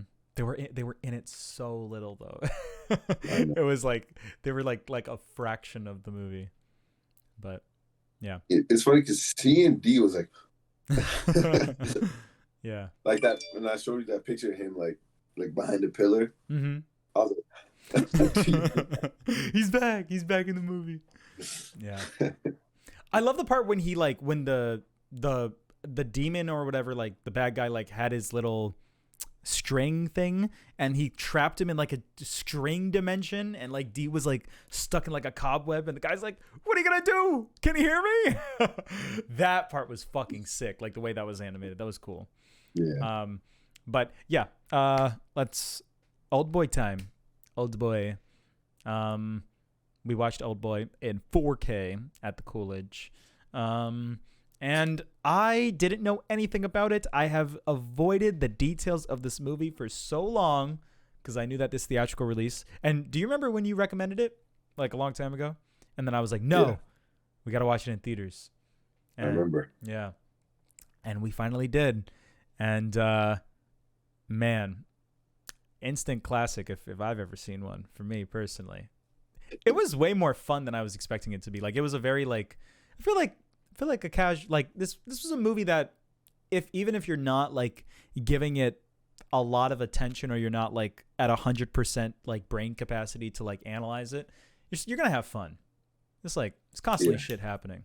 Yeah. And man, it was so anime. It was so like, it reminded me, it had the same energy as Parasite. I was very surprised that it kind of had the same kind of like, I don't know how to explain it, but like, you know, moments in Parasite when like you see like the dude like coming up the stairs like at nighttime. There was just a lot of shit like that, just like that type of vibe where you like, oh my god, like I only do that with like anime or like, you know, movies that try to like that right for like moments like that where you're like like, and this movie like did a lot of that where you're like, damn, that was sick, bro. Yeah, that I mean, yeah, I did it. I did that literally. Mm-hmm. Yeah. And I usually don't even do that. I know. I know. That was too crazy. It was. But that's what I'm saying. I literally did that, Yeah. right? It's impossible not to at certain points. At certain points, you're like, And I think that shit hit so hard. it really Like did. I don't normally do that. But Mm-hmm. that shit hit so hard. Yeah. Um, I had to react. Yeah. And it's one of the most insane like scenes I have ever seen. Honestly, like The reveal at the end, or yeah, yeah, I know. honestly. But reeling back a little, I didn't know anything either. Mm-hmm. Actually, I knew he got locked up, and I I knew it didn't was even like a know that. revenge thing. I knew Yeah, it was that's about revenge, and I know about the hallway fight, and that's it. But I never saw it. I always like saw the first 2 seconds on YouTube, and I'd be like, "No, I can't. I must save it. I must save it." And it was great. It was so good. yeah. The music is like the thing. The whole movie deserves credit, but the music was fucking lifting, bro. That shit was awesome. Like I love how the movie starts, and it's just like it's like a normal like orchestra, and then it's like bah, bah, bah, bah. I've been listening to the soundtrack like a daily, Manny, daily. Let me tell you my story, and the camera's like this. So cool. It immediately grabs your attention with like the first scene, you know. It like doesn't want to bore you at all. It's so fun. It's very attention grabbing. It's sick. We could say something. This is one of those movies where like I think like a classic in my brain when I watch it is like, oh, I could watch that over and over. When every scene is like great. When it's like, oh wow, that's a classic scene right there. That's a classic scene right there. Like that's when there's like no skippable parts like to a movie.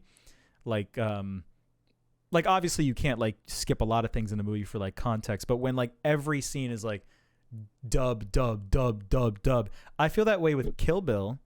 I feel that way with American Psycho. Kind of Parasite. Yeah, I feel that way with Parasite, kind of. And Yo, yeah. I'm so dumb. What? When you said Parasite earlier, I thought you was talking about the anime. No. No, I meant the cool Parasite. Yeah. I like the anime, but yeah, like, so do you understand what I mean when like that Parasite and this movie like have the same type of energy where it's just like, oh my god, like there's so many oh my god moments in like both of them. It's very interesting. Both Korean movies. Man, we're slacking, bro. We gotta start getting back. We can start get on this. Watch these movies. Yeah, Parasite. Yeah. A lot of the same energy. But yeah, I love the way the movie starts. It's very attention grabbing. I love when you see like a character turn from like a fat piece of shit into like a badass. And I didn't think that this movie was gonna do something like that.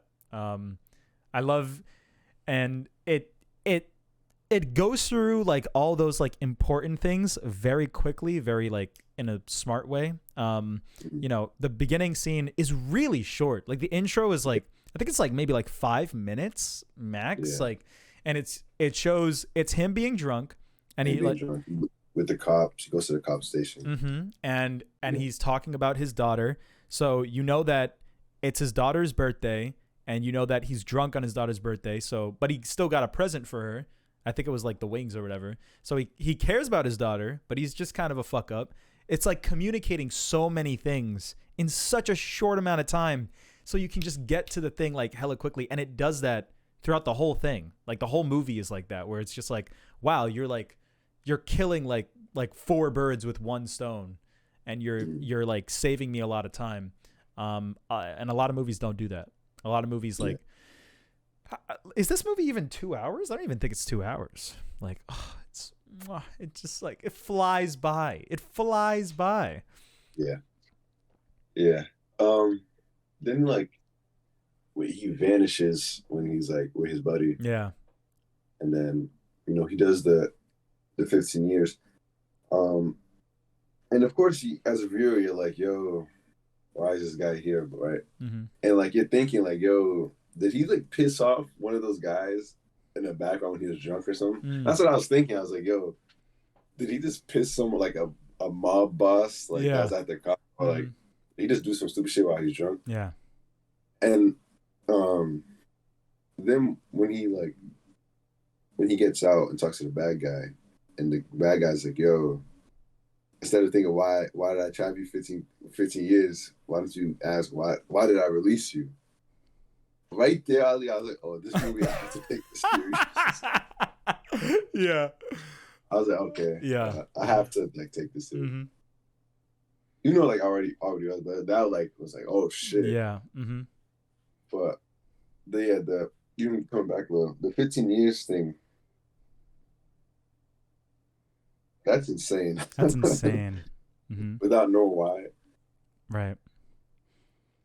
It's so badass. It's so cool. Like watching him like punch the wall and the music that's playing. I don't know how to describe the music, but I like, I'm a casual when it comes to music. So I like music that kind of has this energy where it's like a bass. I don't know if that's what you call it, but like bum bum bum bum bum, like shit like that. And that's what the entire soundtrack was kind of like for the most part. And it was so good. Like I love watching him train in the thing. And I think the like one thing that I like about this movie, as like anime energy and as like kind of cool as the movie is, the movie, that's like the best way I can describe the vibes. The vibe is, it's just cool. Like it's just like fucking sick. But I really connect with like the anger that the main character feels, because obviously like, I don't feel like I'm not going to be kidnapped for like 15 years like that. This situation wouldn't happen to me. But the pain of like feeling like time was taken away from you, or like someone did something that wasted your time, or like did like damage to you based on like your circumstances. That's something that I can relate to, and that's something that I connected with. Like he's blaming like one person for this thing, and I connected with that like frustration. I know what that feels like. Sometimes, like in my past, it's just like something someone says or something someone like does that I kind of hold with me for the rest of my life, that kind of makes me upset. And that's kind of just like, what happened in this movie, but in a more practical sense. I mean, it ties into the ending, but like in the beginning when he's just like, when it's like he just got kidnapped, and like nobody says anything, like that warrants like frustration in and of itself, in the same kind of way where it's like, you wasted all my fucking time and you're not even going to tell me like why you're doing this. Like why are you, why are you affecting my life in like such a negative way? I'm not explaining it well, but I genuinely connected with the frustration of the main character, is what I'm trying to say. Like it wasn't just like movie motivation. It was like, oh, I get it. Like I understand why you're mad. Like I feel that. Right. Yeah. By the time he gets out, he looks so sick with his hair and the glasses. That's kind of why I wanted to watch the movie. Yeah. Like, oh, he looks cool with the glasses. Yeah. Speaking of the glasses, did you acknowledge that in Barbie they like pulled out the Oldboy glasses? Like there was a part where Ken pulled out the Oldboy glasses and I was like, oh my God, those are the Oldboy glasses. And then Ken pulled out another pair and put that pair on top of the, I was like, oh my, did I say that? Did I tell you that? Oh, okay. I only noticed that the third time watching it. I was like, I don't know if that was intentional, but that was good. That was funny. Yeah. Pretty cool as hell if it was. It could. Like the purpose of it in Oldboy is to be like the peak of his frustration, like the peak of his anger, like hiding behind the glasses or whatever, like, put on a smile when deep down he's like frustrated. So in the context of Barbie, it actually would make sense if it was intentional. But yeah, I'm going to pretend like it was either way. Yeah. Yeah, so after the 15 years and shit. Yeah, Octopus. That's the first thing I thought of. The octopus when he eats the octopus. I'll use octopus. Yeah, Yeah. So but raw, man. So many practical things in this movie that automatically like make me go, what the fuck? Because he's fat. Like he's actually like chunky, like in the flashback or whatever. And then when you see him like after the fact, he's fucking skinny, man. Like if you look at his face, like in the flashback and his face like then, it's there's a shift in like weight. Like he actually something happened. Well, I mean in the context of the movie, but like in real life, like he did some Christian Bale shit. And I yeah, was like, wow, yeah. fucking And cool. after the 15 years, he gets out and it's like, okay. It's like you, of course, like there's the mystery Right. of like the the kidnapping, but I still didn't think it was gonna be like as insane as it would be, right? Mm-hmm. I thought Mm-hmm. he'd just get his revenge and Yeah. it would be a real end and then he get his revenge and walk off, right? Yeah. But the way the movie played out and all the funny scenes in between, right? Mm-hmm. Like when he goes back to the place and like he takes the guy's teeth out. Yeah. He has the hammer at the point behind the guy and like it draws the red line. Yeah. It's Like, very funny. I, The whole movie's yeah, pretty funny. that scene, the hallway fight scene. Yeah. Um, I didn't know how iconic it was until after. Mm-hmm. Now I know. Yeah. Even in the moment, I was like, "This is sick" because it's way different. It Mm-hmm. looks way different than the whole movie, Yeah. and I liked it because like there's a lot of struggle. Like he struggled a lot, Yeah. but he came on top, and it looked so badass. Mm-hmm. And that it looked like Mortal Kombat. That's Yeah. literally what I was thinking. This is Mortal Kombat. I should put him in the game. Yeah. But yeah, and then like I love that scene when like he like beats them and gets the elevator, and like the camera is like on him, but like behind him, it's everyone's like, Yeah, I know. Yeah. That's it looks wallpaper. so dope. That's Yeah, desktop wallpaper worthy. and then the elevator comes and there's like 10 more guys. Yeah. And I think Yeah, he that. smiles. I think he does his like it's awesome. I love his Yeah, smile. His smile is so fucking it's like cool. like deranged, Mm-hmm. Mm-hmm. brainstorm. Even when he's smiling in the jail place he was, it's like Yeah. holy Yeah. fucked up. Mm-hmm.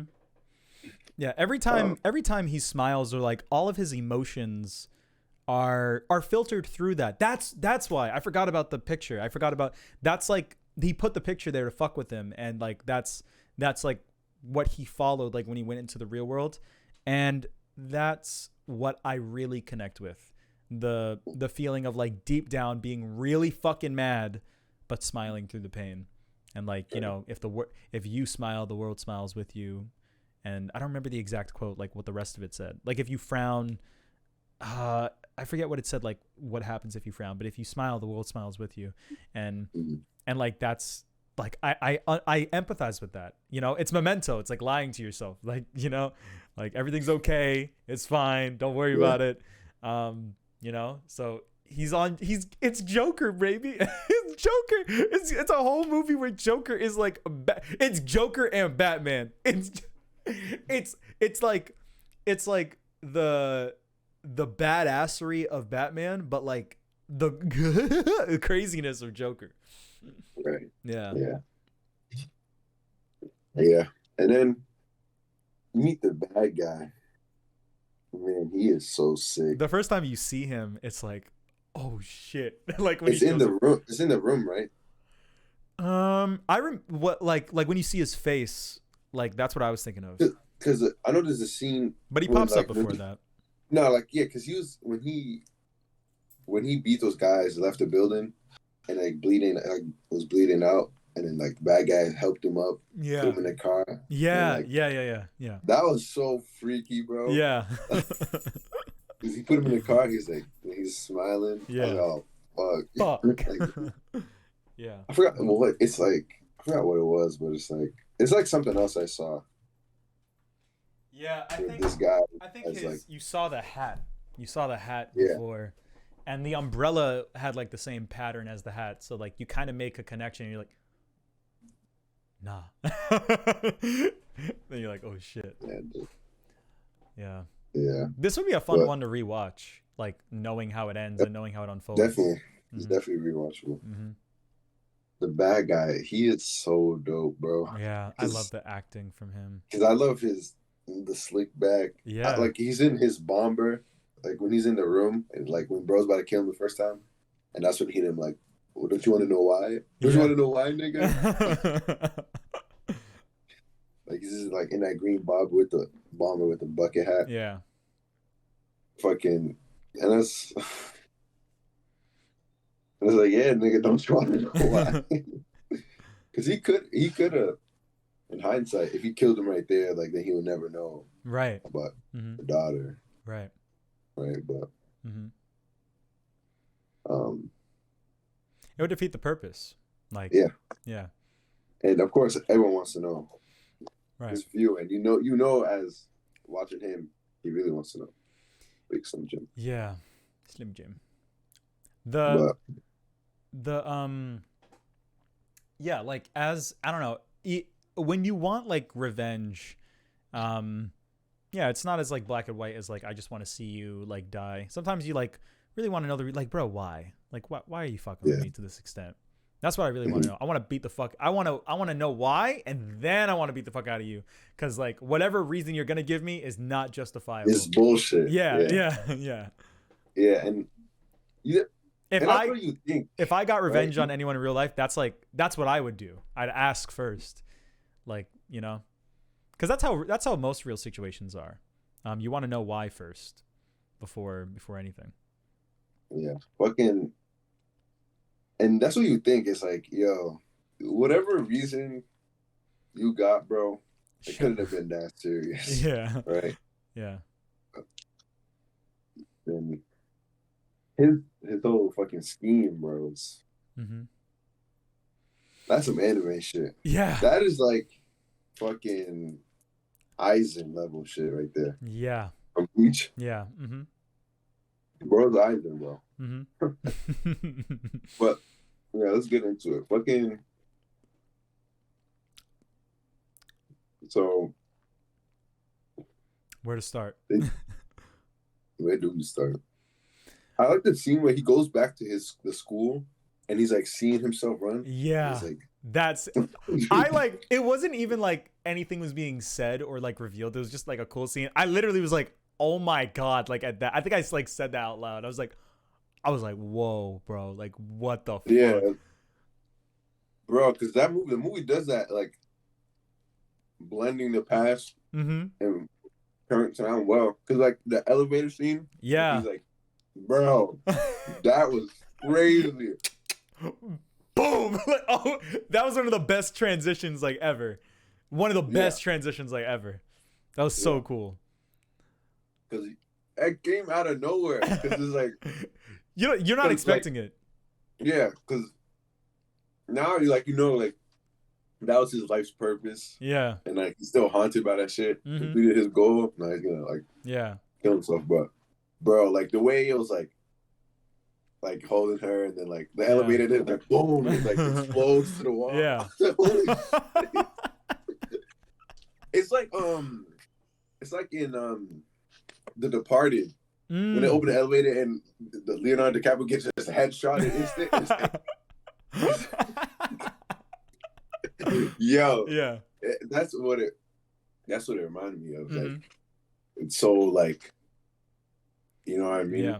Um, And it had like the meaning behind it too. Like it's hard to like articulate, but in the context of the dream, like I don't know, the motion of him doing that in the dream and like them expressing that like his hand like is cocking a gun like ready to kill himself while it's still extended. It's almost as if yeah, like from that moment like he's like I'm done. Like yeah, I'm fucking sick of this, yeah. Ever since that moment, Right. And that ties into, the whole theme of the movie. Like like he's getting his revenge in the same way that our main character is getting his revenge, but like the revenge is not going to like fulfill like his desires. Like he quite thoroughly got his revenge. Like he literally got what he wanted, and he's like, nah, like I'm still unhappy. Yeah. And I love that he did that. I love that he killed himself. I know. Imagine So how bro. like imagine how like wrong it would be if he like survived or like just stayed alive, you know? Yeah. It's way more impactful. Mm-hmm. Man. But yeah, that elevation was crazy. Yeah. But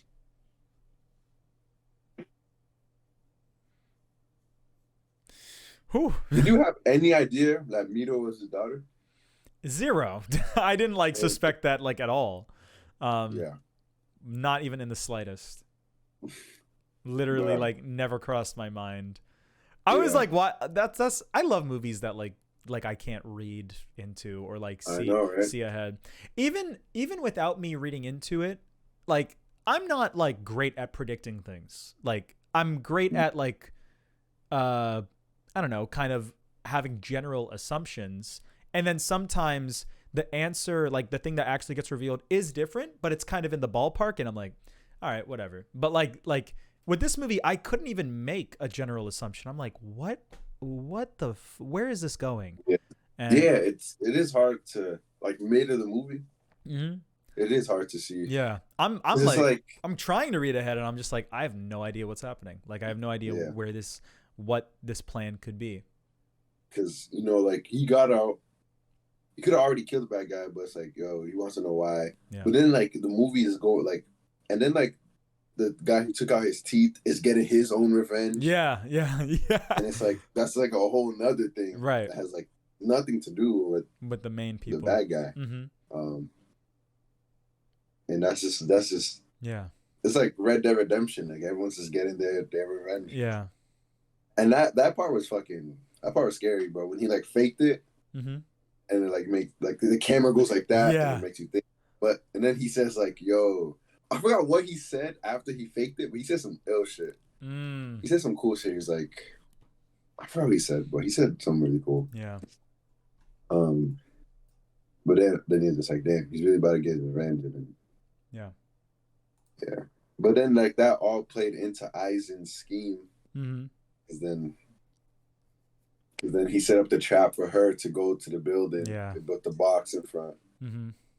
So this guy's really like Eisen, bro. It's so interesting. That transition was crazy. Like I love the way like it cuts to, I don't remember exactly how it went, but I think it shows the girl, and then it doesn't show the box yet, but it shows the girl like just sitting there, and then it cuts to the guy, and the guy's like, and then you see his gold teeth, but like right when he smiles, the scream cuts in before it cuts to like him like freaking out. You hear the scream, and he like right when the guy smiles, he's like, ah! It's like, oh no. Yeah, this is when the main character's in like the bad guy's lair, right? Yeah. Yeah, that shit is scary, bro. Yeah, it was scary. He's in there because he fought the blonde guy, like the minion guy. Yeah. And then like it'll show that scene of her just sitting there with the wings, and she's like, I know. And she's just there, and it's so freaky, bro. It's so freaky because you know something's gonna happen to. Yeah. But you think it's gonna happen to the girl. I didn't even think about it. Like the shot of him sitting on the bench in the beginning, like he's on the left with the wings, and she's on the right, like in the bed with the wings. It's like the same. Like yeah. I didn't even think about it that way, but yeah. But like psychologically, you connect that because you're just like, oh my god! Like with the information that you're given now, like with her wearing the wings, you're like, oh my god. Yeah. I was thinking like before like they brought the book, I was thinking, they're either gonna do something fucked up to the girl as his revenge, or right. they're gonna have her trapped there for 15 years. Right. Yeah. But then it was even way more mind blowing. Yeah. Than those two. Mm-hmm. Brought out the book with the family photos, and I'm pretty sure the whole theater heard me. You were like, oh no, and I'm like, what? Oh no. uh, I wonder if any other person there like caught on yeah. even before or like around the same time I did when I. Mm, But yeah. bro, they brought the family book Fuck. and I like it was like when she like around like teenage like a kid, not before teenager, but like a kid, like around like a picture when she's like 12. Yeah. I knew you can't tell when it's a baby, right? Yeah. Yeah. You're probably thinking like he's tormenting him with like, oh, you missing family? Where's your family at, nigga? But it turns out that right. like it's like you see her grow up a little, and it's like, oh, it's her. Yeah. And that reveal Mm-hmm. is one of the craziest ones I've seen. Mm-hmm. Me Right? too. And it's fucking insane. It's insane. Dude, as a viewer, it's like, yo, like this is a total defeat. Yeah. Right? There's no like recovery. There's no bounce back. It's over. You know what I mean? That feeling, Ali, like, yeah, you don't really get that. You don't get that. Yeah, I know. I don't like, get that ever. Over, bro. Yeah. I don't really think you get that at all. Yeah. Like the main character, the movie's not even close to being done. And you're finished. Yeah. There's nothing you can do. You can kill him, do whatever you want. There's no coming back. And I felt that total defeat. I was like, oh my God, our hero literally lost. Yeah. Yeah. And it's not like he's about to have some great bounce back. It's over. It's over. And I was like, when I saw that and I hit that, oh my God, it was like my heart sank, bro. My heart literally sank. Yeah. Because you just want the best for this guy. And then he just got fucked. Yeah. That shit was fucked up. I don't even like, yeah. Yeah. This is a total defeat. Fucking. And then he loses it, right? Yeah. He does the whole barking shit. I'll be a slave, you'll be a dog. Cuts his tongue. And the villain's just laughing. I was like, oh my God, it can't get worse. Was he laughing? I think at one point, I think when he cuts off his tongue, he just like he stops laughing and he's just like standing that's when there. He stops. But before he's like this. He's like a fucking like a real villain laugh. Yeah. And then fuck. Like that was like the lowest of lows, like a main character movie can get. Like that was bad. And then it just feels so bad. Yeah. And then when bro starts laughing, I honestly got so mad. Like I was so sick. I was pissed off, yeah. Because there's two types. There's kind of like two types of villain. There's like the villain that you can like empathize, like with. sympathize for, like pain. Yeah. Or like there's the pure like Frieza. And even though like both can be good, like I kind of side to the Frieza side. I always like the Frieza side more, yeah. Because I hate them so much. I want to see them lose because I hate them. Like I'm that emotionally invested. Yeah. And when he was laughing, I was so like I want yeah. And it's funny because he has the same like story as the main guy, Yeah. So, but in spite of that, you're way more like on the main guy's side because of just how like the story is framed.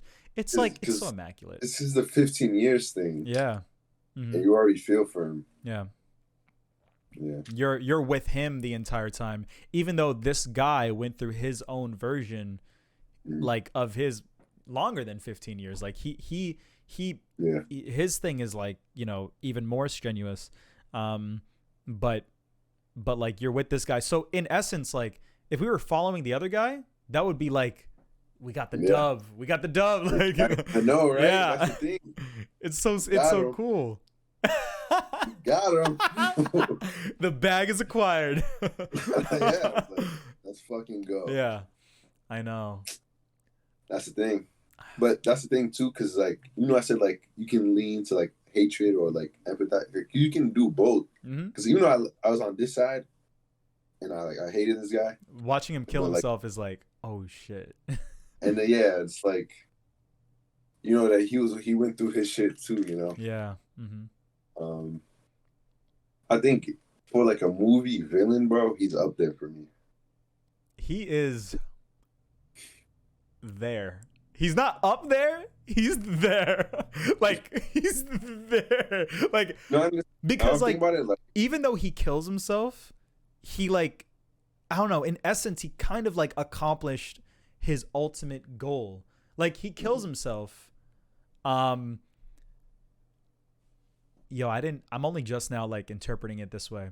Like when he has like both of their heads together, he's like, you feel the pain I feel, like we're both gonna die together, like, you know, so we can both like escape the suffering.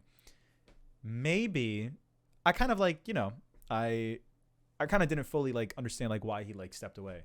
But maybe he stepped away because he's like, no, like you do this forever. Maybe, or maybe yeah, it's something different. yeah, because it's like he still went through more torment for longer. It's Right, like right. He's like, he's probably like, nah, you can live with this yeah. a little more. Mm-hmm. And then I'm gonna escape. right. Right. That's so dope. I forgot about that scene where they was like he did Yeah. that.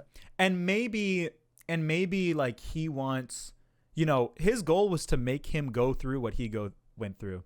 And the experience of like him choosing to kill himself, that's like a painful, even though like you die on the other end of it, it's like a painful thing to like, you know, come to the conclusion to do on your own. If the guy like killed him, like killed Desu like for him, it like wouldn't be the same. Yeah, Yeah. definitely. Yeah. Yeah. So it makes sense. It makes sense. Yeah, that's the thing. He bro, he's so interesting because you know he cuts off his tongue and like he stops smiling and stops laughing. It's like right there, like it actually hit him. Like the big mouth guy Yeah. can like no longer Uh huh. no longer do anything like that ever, right? Right. And that's what he did the thing. But and then like when you see him in the elevator and like he's like sad, like he's like he goes in and he's like you can see like how sad he is. Yeah. Even before he did the like he reached out, Mm-hmm. like he's there like super sad. And then he does the reach out thing and then it's like and then that's when you're like you feel for him too. It's Right. like fuck. Fuck. And then he kills himself. Then you know like that he was like really like going through that shit Mm-hmm. for like this for so long, you know. Yeah. It's just tragic, bro. I Both of know. them. It's It's really tragic. tragic. And I love how it's saying something that's like true. Like getting your revenge is not gonna, it's not gonna change anything. Um, Mhm. you're still gonna like that pain is like there forever. And I love how that like is communicated like in the ending. Like when the girl's like, "What's wrong?" and she hugs him, is like, "I love you, Desu," and then he's like, smiling. He's like, Yeah, that the rain smile. yeah, smiling through the Yeah, pain. You know, like that's like still there. Um, yeah. The yeah, fucking the hypnosis thing. yeah, Um, I didn't really notice in a moment, but I rewatched the ending, and I know that shit failed because when she was saying like you're gonna become two split personalities, and the old Detsu's gonna know, and the new one isn't, and the old Detsu's gonna walk forward and age 1 year, right? But then like when you get to this, when she leaves, and Mito comes into the scene, like he was at the chair, but he's the one who took steps forward because you see his footsteps in the snow, so you know that that like it didn't work for him. He's still like the old Desu, wait, right? say that again. I don't understand. The whole thing. So he took steps, but if he took steps forward, he didn't. So you're saying he didn't age a year and he didn't do the hypnosis? No, I'm saying like because he kind of looks older by the end, right? But I don't know because that's what the girl said. Like Uh huh. the old Desu's gonna take steps forward. By each step, he's gonna age a year, right? Oh, okay.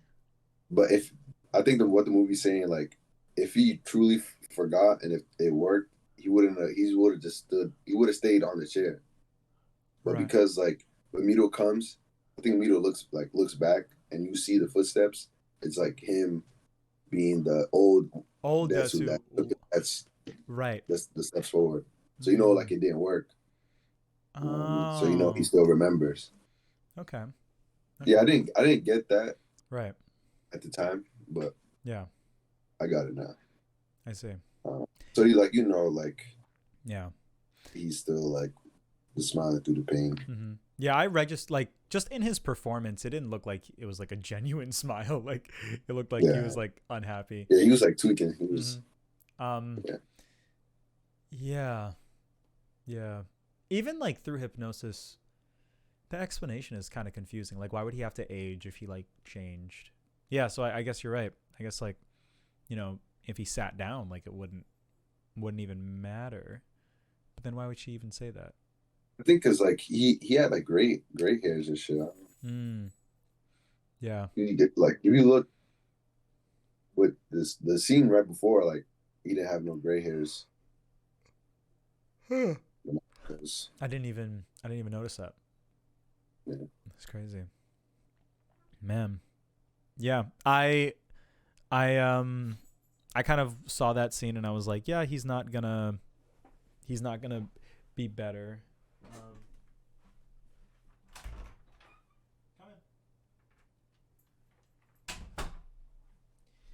Yeah, he's not gonna be better because like why would he? Revenge is not, the damage is done. Like you can't move past like shit like that. It's always gonna be there. You're always gonna have to feel it. You're always gonna experience it. And yeah, it's the question. I guess like I don't know. The question then is like, will he kill himself at like some point? Doesn't matter, End of the game. Game over. Game over. Yeah, literally. Yeah, but Buddy is one of the best villains. To be honest, like I got him up there with like Antar Segura from No Country for Old Men. Oh yeah, I haven't seen that movie in a long time. Yeah, because that's what I would say is like my number one. But I'll put this guy probably number 2. like second. Yeah. Yeah. Are you still watching Monster? How far are you? Episode 30. How's that guy?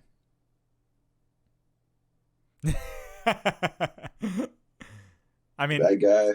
I know you're like only on episode 30, but like I know like who the bad guy is and stuff. Like so I know like the whole story kind of revolves around him. Yeah, he's pretty cool. But when he pulls up, it's like I know. Whenever he pulls up, it's like yeah, I know. There's so many episodes that like don't have him, right? Like that he's just it's just like this guy. He's like fucking he's like fucking Homelander. You see him? You know he's always there. Right. But when he's like in the scene, he's like all eyes on him. Yeah. Yeah. He dominates the scene. Man. Actually, like episode 29, like he was like in a run of he was in the last few episodes, which is like kind of new. Yeah. And like he kind of just went through like an arc, and it was crazy. That's cool. Yeah, I recently watched the first episode, and I kind of was like I like this a lot. Excuse me. I like the music. I like the presentation, but the pacing is a little slow. Like the way they like it feels like kind of spread out. Just from like the first episode. So I was like, maybe I'll read the manga, and that's like, maybe I'll actually be able to catch up with you if I do that. Because I don't know if I'm gonna watch a 70 episode anime. Yeah, and I liked the English dub, but like after watching it again, I'm like, I don't know if I could do that for like 70 episodes. So I'll let you know if I start reading the manga or whatever. But yeah, I don't know. There's definitely bad guys like where their personality and their like, I don't know, character design like sticks with me more. But like just contextually what he does is like crazier than like anything. Yeah, and I'm saying that in like just for films. Mm. Even though Segura, actually, He's up there anyways, man. What? Like, because I said that, like, he's up there, just in Mm-hmm. like films, Yeah. but he's probably like top 10 in anything. Yeah. Yeah. I think when I think of bad guys like on this level, I haven't seen No Country for Old Men in a while, but I always think of Bill, and I always think about like how you don't see him till like the very end, and how you have that like final well, no, you see him in the second one. You see him in like a flashback, but um, I love Bill. I love Kill Bill, and I love like the way it's done in that. It gives me like a similar feeling. Like when I watch this, it gives me the same feeling I get when I watch Kill Bill, where there's like a lot of like holy shit moments where like it all like comes down to this kind of like final confrontation and this like climactic thing where like both of these people you like into like both of their like conflicts and like what they're doing. Yeah, it's so much. It's hard to like articulate. It's hard to explain. um yeah. Yeah, I think you said it well. I don't know. The adventure is fun. The journey is enjoyable. It's a fun like back and forth that they're going on, him and the girl, the whole thing. What do you think remember the ant dream? Remember where she dreamed about the giant ant in the train? Yeah, I do remember Yeah. that. Yeah. There was something about that. I forgot though. Yeah. I think he was talking about having dreams about ants or like hallucinations about ants, and then she was like, "Hey, I think it was kind of implying that they both got hallucinated." Yeah. Yeah. Yeah. Yeah. I don't remember like a lot of my immediate thoughts after the movie, but a lot of the immediate things I thought of were like how it kind of ticks off the primary box of like something that I liked like prior to it, and how it like does something that we've talked about like somewhere else that I like really like, and I don't remember all of them. But I was thinking about From Up on Poppy Hill because it kind of has like the ending kind of like ties into that, Mhm. and the ending works where Poppy Hill like doesn't work. For me, Poppy Hill, like I was kind of like in the context of that, I was like, it's not game over. Like it's not the end of the world. Like you guys haven't even done anything yet. Like it's fine. Like the it's hard for me to kind of like articulate it now, but I don't know. It's kind of like a touchy subject. I don't know if I like want to get into it now. But the framing of I was making the defense that in Poppy Hill, it's like, listen, bro, what's done is done. Like, just just go along with it. It's not that big of a deal, kind of thing, right? But in this, it is kind of a big deal, just because the one thing he like cares about in life now is his daughter, and like that's like he doesn't want that.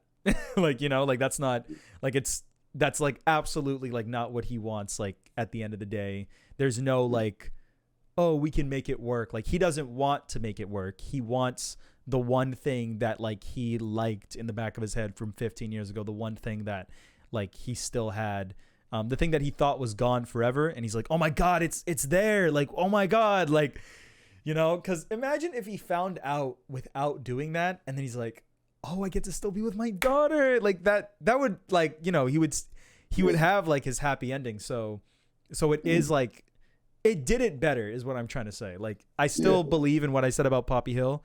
It's not bad like just because he fucked his daughter. It's bad because of like the context in which like, he doesn't want to do that, and like why he wants like his daughter like normally. And I'm like, you did good. You did good on that. So that's something I was thinking about. And obviously I'm thinking about Kill Bill. It reminds me a lot of Kill Bill. I forget like what I was comparing about it specifically. But I did connect dots to that. I think at one point I connected dots to Memento, but I don't remember how. Yeah, this is, like I said, it's a dense movie. I didn't take notes.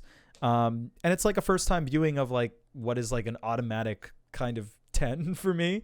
So in order to, things like this, it's a movie that is fun and it's action packed and it's like really engaging and thrilling. But there's a lot to unpack from it and there's a lot to think about. And it's going to take a lot of watches to get all of that. And I don't have all of it right now, but I loved what I got. I loved what I did get out of it. I connected with it emotionally throughout because mainly because of that poster, smiling through the pain. I do that all the time. That's how I feel constantly. That's some Cowboy Bebop shit, It's the same vibe. Trying to be chill in spite of everything being ass. Yeah. Man. And it's funny, when you think about like Barbie's like ending is like, that's life, right? And I'm just like, no, life sucks. And sometimes you have situations like these where shit's just ass and like in this scenario, he's got to kill himself. Like you can't be alive. You can't do that. Yeah. Yeah. Yeah. And some people, I don't know. It's interesting. Some people just don't. When you watch a movie like this, I feel like this movie like gets it and articulates it because while this scenario is unique, a lot of people feel that way. I feel that way. A lot of people kind of have that vibe of just like shit's never gonna work out. It's gonna be bad. There's no like fixing it at this point, Because even if he didn't go through the whole like I guess he did have to go through like this whole narrative in order to like feel the way that he felt. But a lot of people can have trauma like this to where like they're unhappy like deep down, but they're just kind of like never like truly happy like ever. And it's something that like a lot of people can connect to. And when you think about other movies where like, they do kind of ends like happily, it's very interesting, like how it just doesn't feel like there's always something about it where I'm just like, I don't know. I don't know about that, Kill Bill, I like Kill Bill because she kills the guy and she gets to be with her daughter. And that's the point. She wanted to kill him. The point of Kill Bill was that she didn't want to kill him, but she had to kill him for the daughter because she loved the daughter and she needed to have the daughter. But sometimes movies be trying to have a happy ending, but they be having this level of commentary where they kind of acknowledge how shit things are. And I'm just like, dude, no, it's not that simple. And that's why I like movies like that have like synecdoche kind of endings where it's like die or Memento where it's like forget. Oh yeah, Memento. That's the link. That's the link to Memento. Where like this guy can't forget. He can't have his like Memento thing, Yeah. Oh, yes. And in Memento, he can forget. So that's why he gets to have like the cool like he kind of has like a superhero. He's like a superhero too. He gets his superhero ending. He escapes kind of escapes his trauma. Like, well, in Memento, he has that momentary like, I forgot. And that's kind of how all of us are. Like, whenever we're happy, it's because we forget. It's because for a moment we're like, I don't remember. Yeah, that was the Memento link. I remember. Yeah, this movie is crossing with too many things I already like for me to like not give it a 10 off rip. It's great. I really like it. Yeah. 10 out of 10. Certified hood classic. It's insane that this was not doing the rounds in high school. Like, bro, like why weren't niggas on this shit before? Bro, niggas wasn't watching Korean films. But we're watching anime, like same shit. Nah. It was not. If you showed this to Luis Carrera, he'd eat it up. Probably. Yeah. Like most people would. Yeah. It's fun. It's really fun. Yeah, 10 out of 10. I love it. One of my new favorites. Um, oh, what was the line in the movie? If there was a line. It was like, if I'm a beast, like, can I be forgiven or some shit? Yeah. That line. Yeah. Yeah. And that line applies to the main character, like, cuz even though I'm no better than a beast, don't I have the right to live? That's what it is. Yeah. Yeah. Fuck, man. Yeah. And then that's how it is. Like, you blame yourself for all your problems. And then you feel like it's your fault that, like, things are the way they are. Um like, I don't know, you try to justify it in some way. You try to put the blame on somebody, whether it's yourself or somebody else. You try to, like, see who's at fault, because you can't accept that this is the way things are, because they're so bad. So you have to, like, try to rationalize it in some way.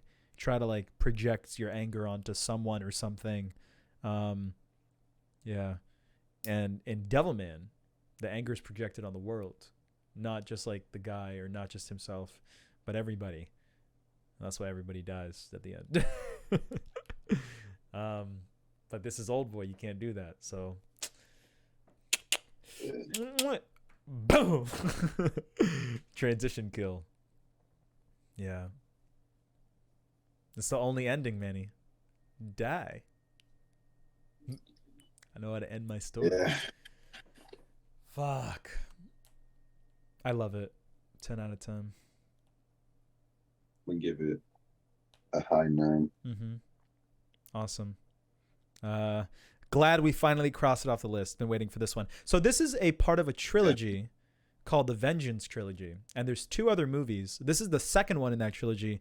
They're not connected with characters or, like, story. They're just connected, like, through the theme of vengeance. The first one's called Sympathy for Mr. Vengeance. The second one is Oldboy, and the third one is Lady Vengeance.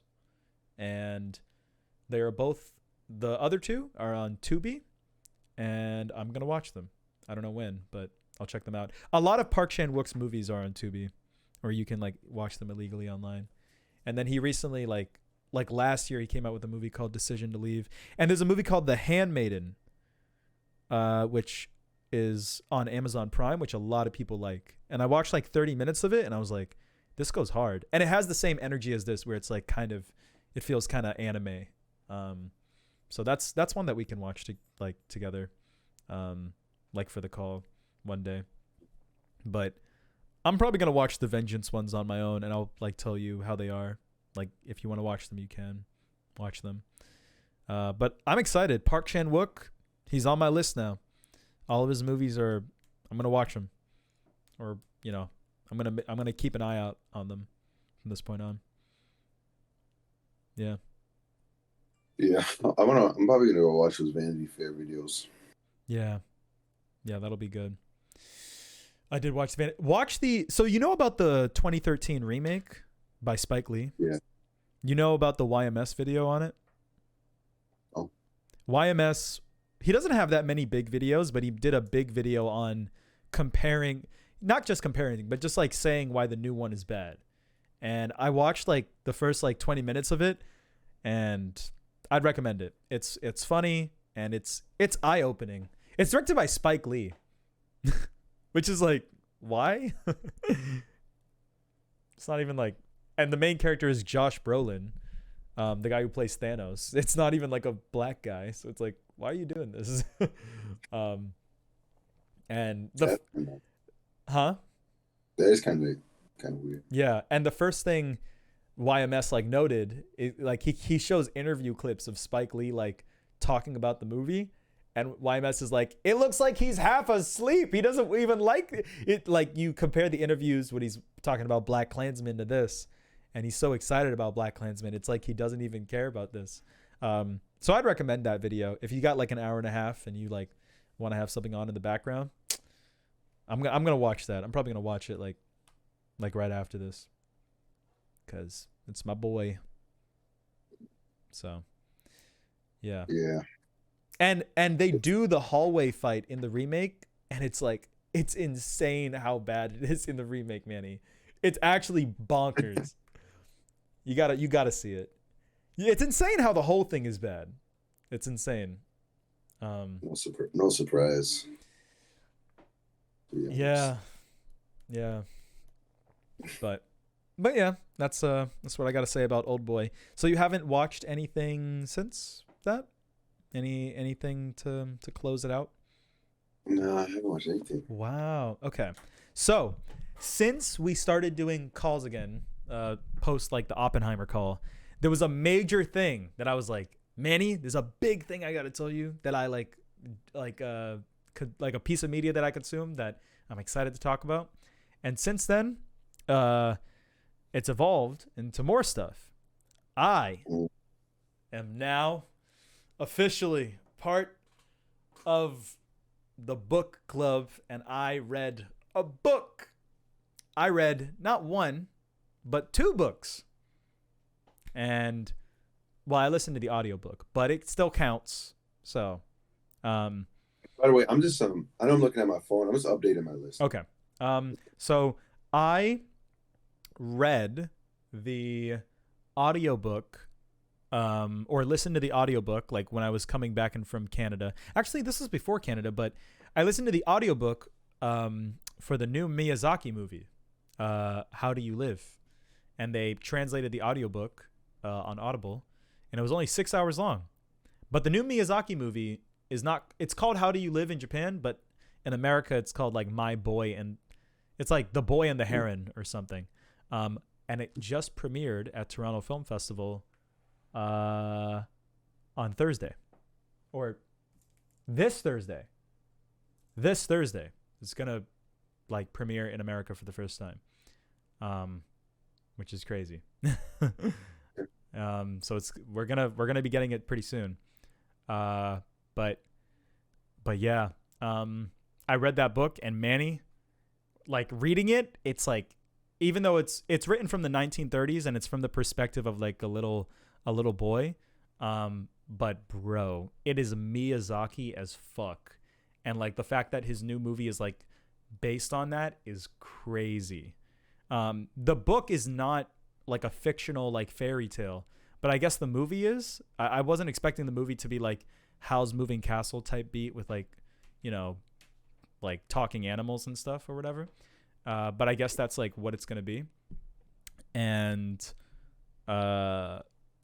but it's still like based on the book in spite of that. And the book was incredible. I know it's a book, and I know that ratings for a book are different, but like 9 out of 10, like I would read it again. Like that's how much I enjoyed it. Really, it's one of those books that like made me happy. It actually made me like value life more. I was really, really into it. And like this Miyazaki movie, if he taps into that like thing, because it felt Miyazaki, because when you watch Miyazaki's movies, that's kind of what I feel like I get out of it. I feel like, I don't know, I feel happy, or I feel like an appreciation for life, and I feel like that's what he does in his films. So yeah, that's how I felt while reading the book, and I'm excited to feel that again with the movie. I wouldn't be surprised if it was his best movie, based off of that experience that I had reading the book. So I'm excited. My boy's gonna run it back one more time. One more time for the squad. So I read that, and then I read Lolita, and that was quite an experience. That was much longer. That was like 10 hours long, and I read it primarily because I'm an anime watcher, and I can't like keep seeing this shit and like not know its origin. And I thought that this book was going to be kind of a contemplative, introspective like book about like why, like, what it's about, right? Or like, well, it's Lolita. Yeah. Yeah. So I thought it was going to be like an introspective book about this guy, and like why he did these things and like, you know, what he was thinking and like the morality behind it. I thought that's what the whole book was going to be. But basically it's like very early on he's like, nah, I'm going to do it. And it's just basically like the whole book of him doing it and like just going through that whole experience, and that it's just kind of recounting those events. But it's from his perspective, and the writing in it is very elegant. And I tried reading it twice, and I couldn't get through it the first two times. I was like, this is like, I don't know how anyone can sit through this, and I like turned it off. But I acknowledge that, you know, it's like a very iconic book, and a lot of people have read it. And also, PewDiePie said that it was like one of his like favorite books, and he loved it. And when he said that, I was like, okay, if he like was able to sit through it, then like let me give it a try. Let me attempt to.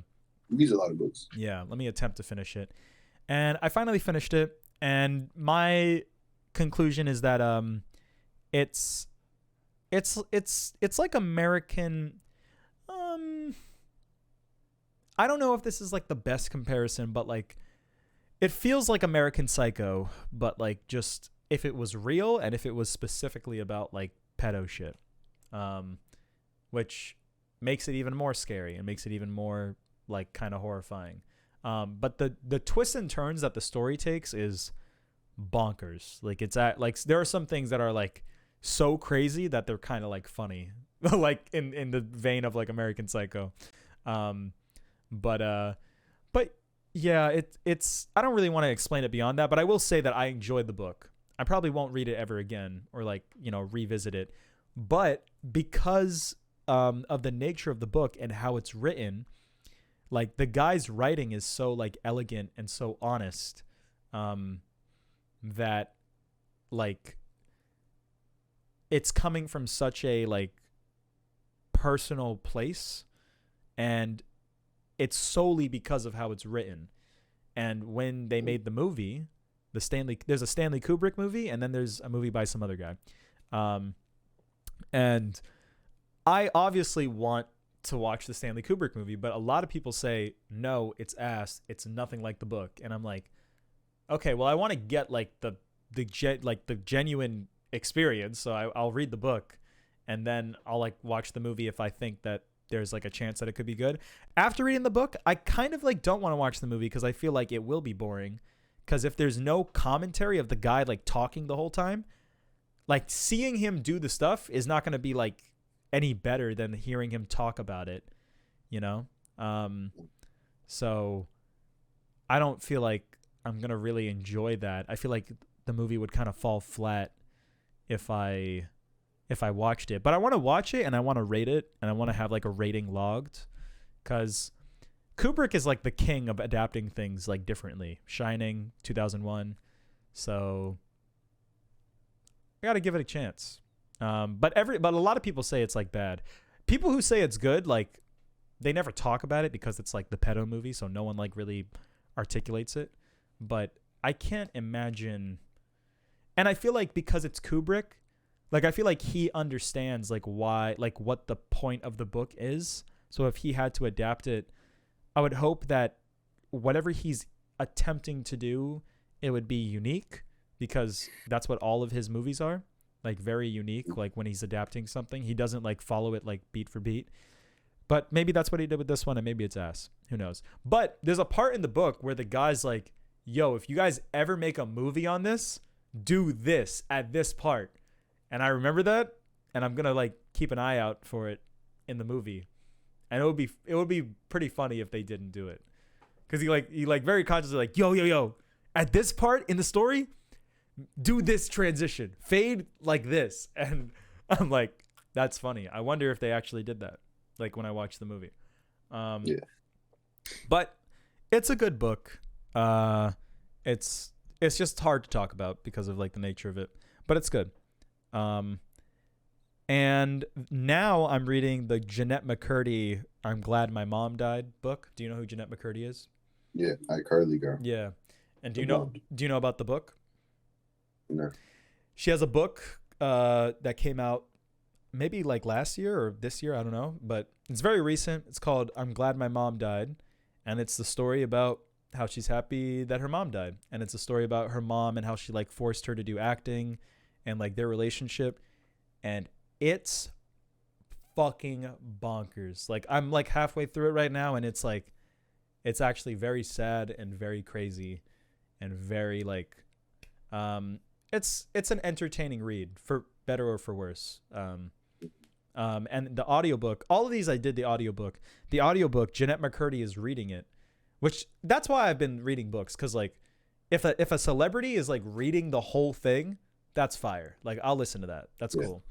And it's really short. It's only 6 hours long, and I'm like halfway through, and I'll let you know what I think about it when it's done, but I'm having a great time. Like it's really really good. And I love it so far. It's actually like awesome. I'm a book boy. I'm fucking in it. It feels great. It feels great. So that's my book journey. And then there are some shows and stuff and movies that I've like watched, I think. I watched Panty and Stocking. Finally watched that. And it's probably my least favorite Trigger show, but it is so raunchy and so crass that I'm like impressed. Like it is so juvenile and so like gross that I can't help but be kind of like captivated by it. But like it's low key like not very funny. So it's confusing. My feelings on it are kind of mixed.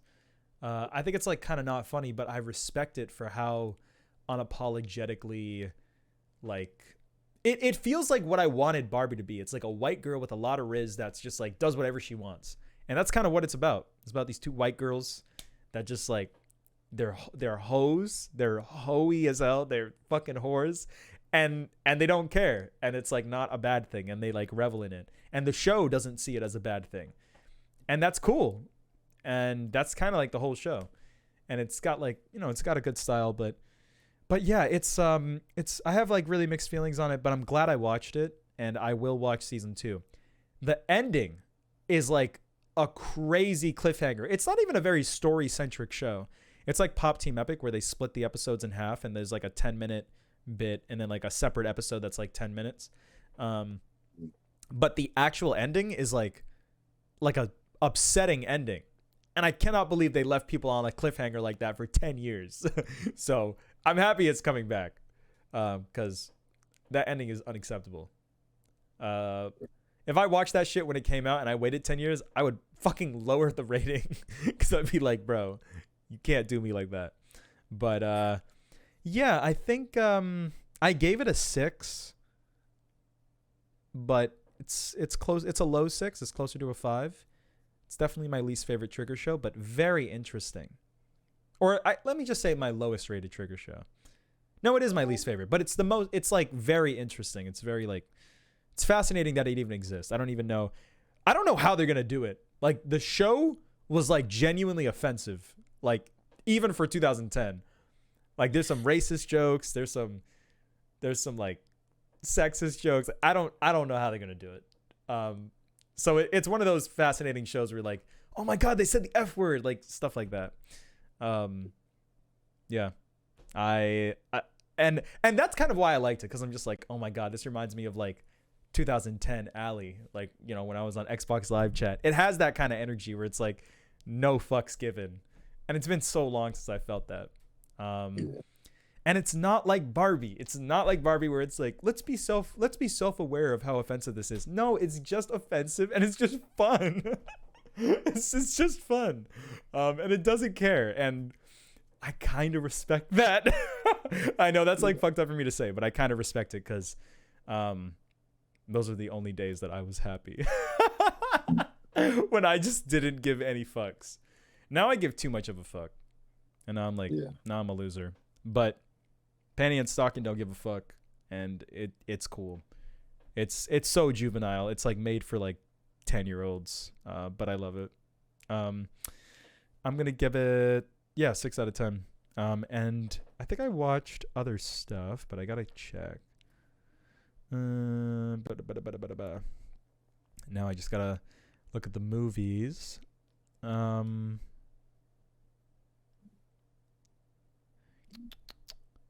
Let's see. Oh, I watched you know Hell's? Have you like look up the poster. Look up Hell's anime. You'll recognize like the poster. I watched like half of it. And then I turned it off cuz I didn't like it. Have you seen that post? Nah? Okay. Well, it has a crazy art style. It has a beautiful art style. It looks really good. But the writing is like really all over the place and I really didn't like it. And I didn't even finish it. I got like halfway through and I was like, this is like unbearable. So I like turned it off. Interesting thing about that is that Team 4-Star did the English dub, which is interesting. But I didn't like it, so I switched to the Japanese immediately. Then I watched a movie. I watched a lot of movies, but there's a movie called Mysterious Skin, and I don't even want to talk about it, but it's good. Mysterious Skin. It's a good movie. It's a pedo movie. It's about like someone that was like assaulted and like abused, but it's good. But it's uncomfortable to talk about or like even think about like at all. Mm-hmm. So I watched that. Then I watched a movie called Happiness. And I can say this is like the most fucked up movie I've ever seen. I will never watch this movie again, but it's a 10. So just take that into account. It's a masterpiece. I never want to watch it again though. It was hard to sit through. If you would like to watch it and like talk about it, you can do it, but you just have to tell me and then we'll talk about it. But another movie with like pedo shit, but like way more difficult than the other one. Even the book. Way more difficult than even the book. Very hard. But it's a 10. Yeah. And Philip Seymour Hoffman is in it. That's another thing. Philip Seymour Hoffman is in it. He's not the pedo. He's a different character. But Happiness, 1998, masterpiece. Never watching it again, though. Then I saw The Big Lebowski. 10 out of 10. Awesome. I fucking love it. You would love it. Fucking hilarious. Philip Seymour Hoffman is also in that movie. My boy. I love it. Love to see it. You'll love to see it. I watched the old Japanese movie called Kamikaze Girls, which was basically Barbie without like it was Barbie but better. Because it was Japanese and the story was better. And that's like, I don't know. It's not very popular. It's kind of like not a lot of people have seen it, but Kamikaze Girls. That's that. And then I watched an anime called Puppet Princess, which it's only 40 minutes long. It's like an old like OVA. And it has fucking amazing animation. And it's really short, but I think you would like it just off of the animation alone. So I'd recommend it. Puppet Princess, 7 out of 10. It's awesome. Yeah. I'd recommend that. And then I watched the new TMNT, Teenage Mutant Ninja Turtles movie that has like the Spider-Verse like animation. Did you see the trailer for that? Yeah. Are you a fan of like the like TMNT like at all? Like not really. Okay. I like TMNT and I felt like it was awful. It was like insanely awful. Like I was surprised at how awful it was. The animation was like fine. It wasn't fine. The animation was great, obviously. But it made me mad because the story was like unacceptably bad. And I'm just kind of sitting there like, you wasted all this like effort on the animation on this story. Like, and that like makes the rating like go even lower. 2 out of 10. Man. Wouldn't recommend it. if you were to watch it, 40 minutes in, Manny, I paused the movie. I was watching with a friend, and I was like, I'm gonna get alcohol, and I'm gonna take a drink every time they make a reference. And Manny, I shit you not, in the final fight scene, they reference like literally like the way they beat the bad guy is like, they're like, how do we beat this bad guy? We don't know what to do. And they're like, Attack on Titan. we gotta jump up the dude's thing. And I was like, shut the fuck up. Shut the fuck up. I know that might sound cool, but you gotta watch it. It's very cringe. Yeah. One of them said that Drake. There's a line in the movie where he's like, where Raphael, who's supposed to be the cool one, like the one that's like a hard ass motherfucker, Raphael with like the red bandana. He's like, Drake is the GOAT of all time. Like that was actually a line in the movie. And that was like in the first like 10 minutes. I paused the movie and me and my friend were like, whoa. It was upsetting. I was very upset the whole time. The whole movie is filled with shit like that. It's terrible. And there's other reasons why it's bad. There's like not like one like solid fight, like with like good choreography. And I could go on and on about it, but I just don't even. Who cares? No one saw it, so like doesn't matter. I love the Turtles. Doesn't even have Shredder. Shredder wasn't even in it. He wasn't even the bad guy. He was in the end credits, but like I'm not watching a sequel to this shit. It was really bad. Yeah. 2 out of 10. I cannot believe a movie with this good animation was like this bad. But everyone's giving it good scores kind of off the animation alone. Like I know it's off the animation alone. I mean, I think some people actually like find this shit like cool, like the dialogue, but oh my God. They're supposed to be 15 and they talk like they're like 11. And I'm like, what the fuck? When I was 15, I was way cooler than that. Like I was lame, but I was cool. I was cooler than that. It was annoying. I mean, I liked Attack on Titan when I was 15, but times have changed. 15-year-olds now wouldn't be talking like that. You know? They'd be trying to be cool. They'd be like Cowboy Bebop or something. I don't know. They got no Riz. And they said the word Riz in the movie. Yeah. Riz entered my vocabulary like this year, so I use it all the time because I like that word because I don't know. I like it. The word blew up very quickly. Yeah. Yeah. I guess it's like part of like. You know who it came from? No. It came from like Kai Cenat. Really? Okay, I don't watch him like at all. Like, so I don't know like anything that he does. Yeah, he pretty much made that shit up. That's cool. That's really cool. Yeah. He seems like a cool guy. I don't know what he does, but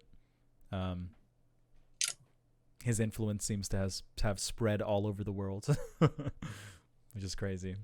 But I think that's the dilly and dally. Oh, I got to talk about the anime news, Manny. There's a lot of anime news. There's a lot of trailers. We don't have to watch all of them, but like, oh my God, there's so much.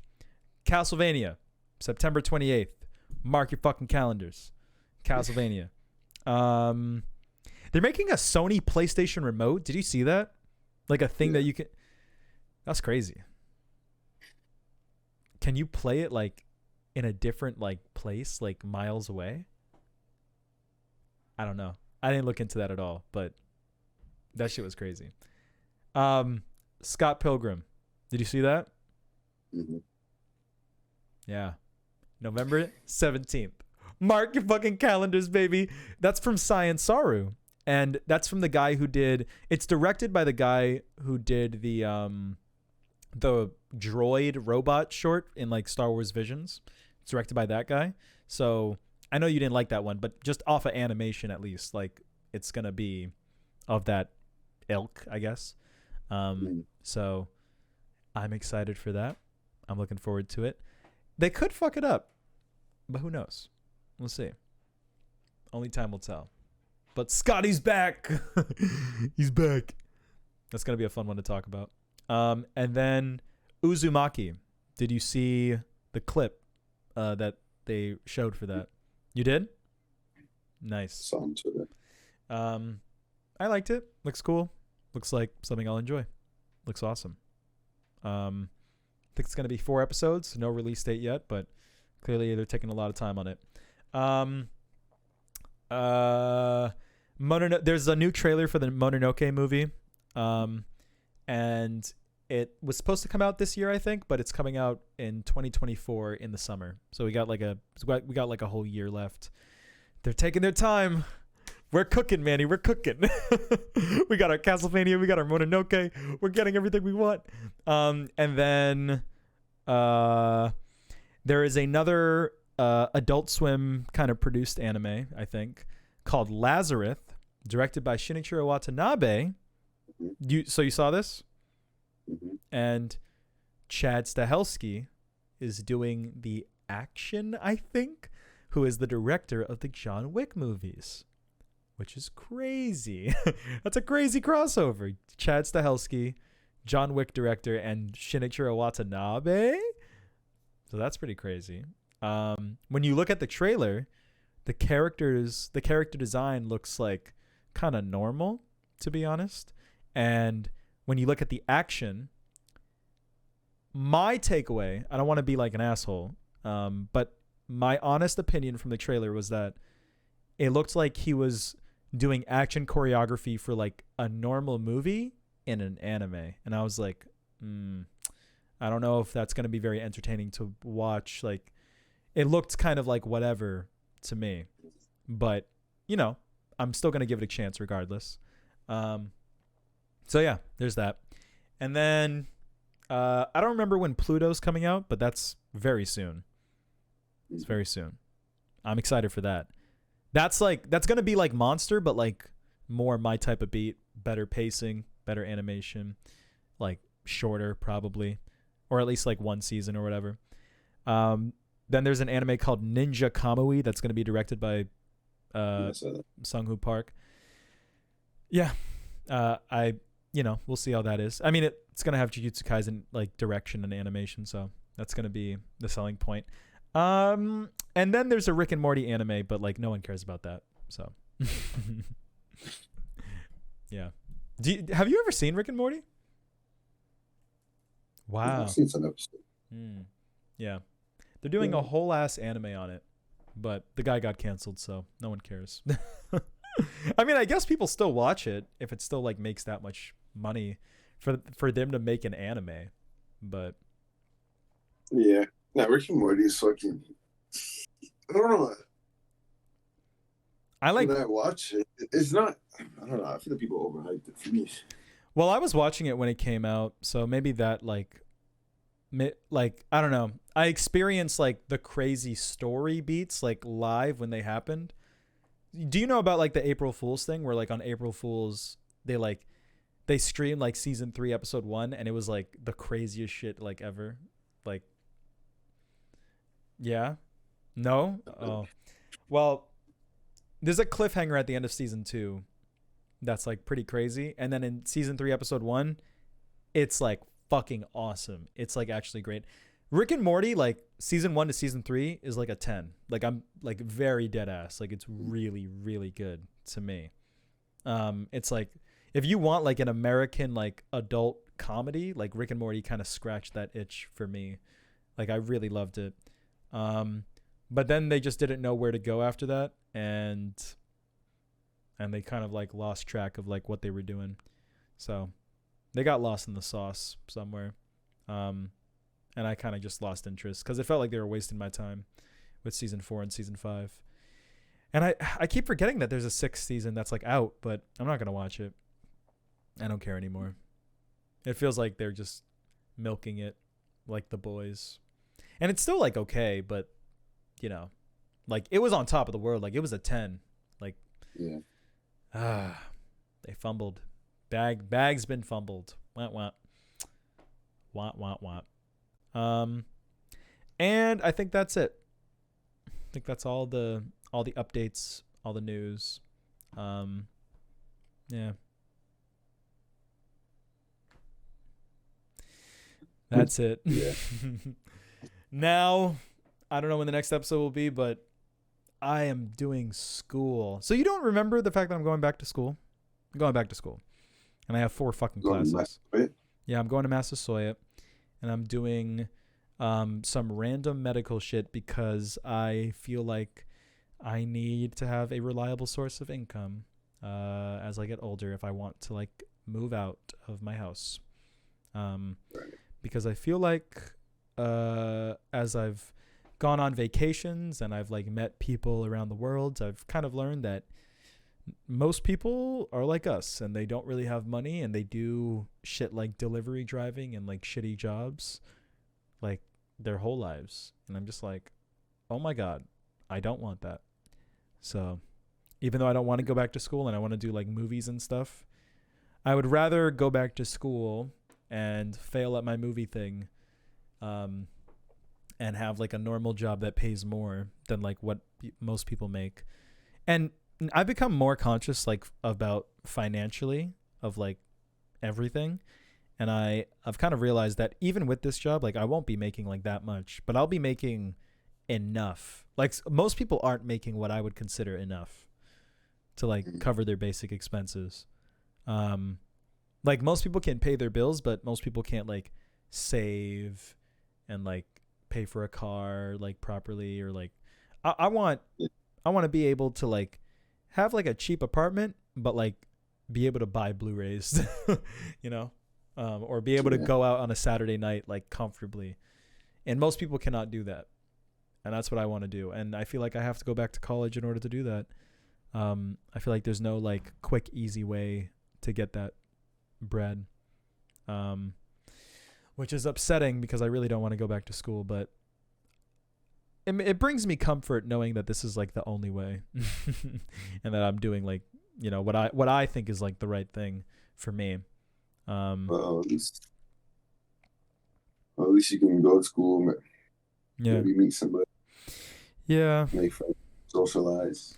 Well, most of it's online, so most of it I'm gonna be literally sitting here at my computer doing the same shit. Some of it's gonna be like in class, but I'm also kind of like I'm privy to how like a lot of people are having the college experience and like I'm not, and I'm envious of it, but I'm also conscious that they're gonna be in debt and I'm not. So I know that like I'm making the right choice, but man, they're like living life and I'm not. I know what you mean. Yeah. I'm not doing anything, Manny. I might as well be playing Rainbow every day.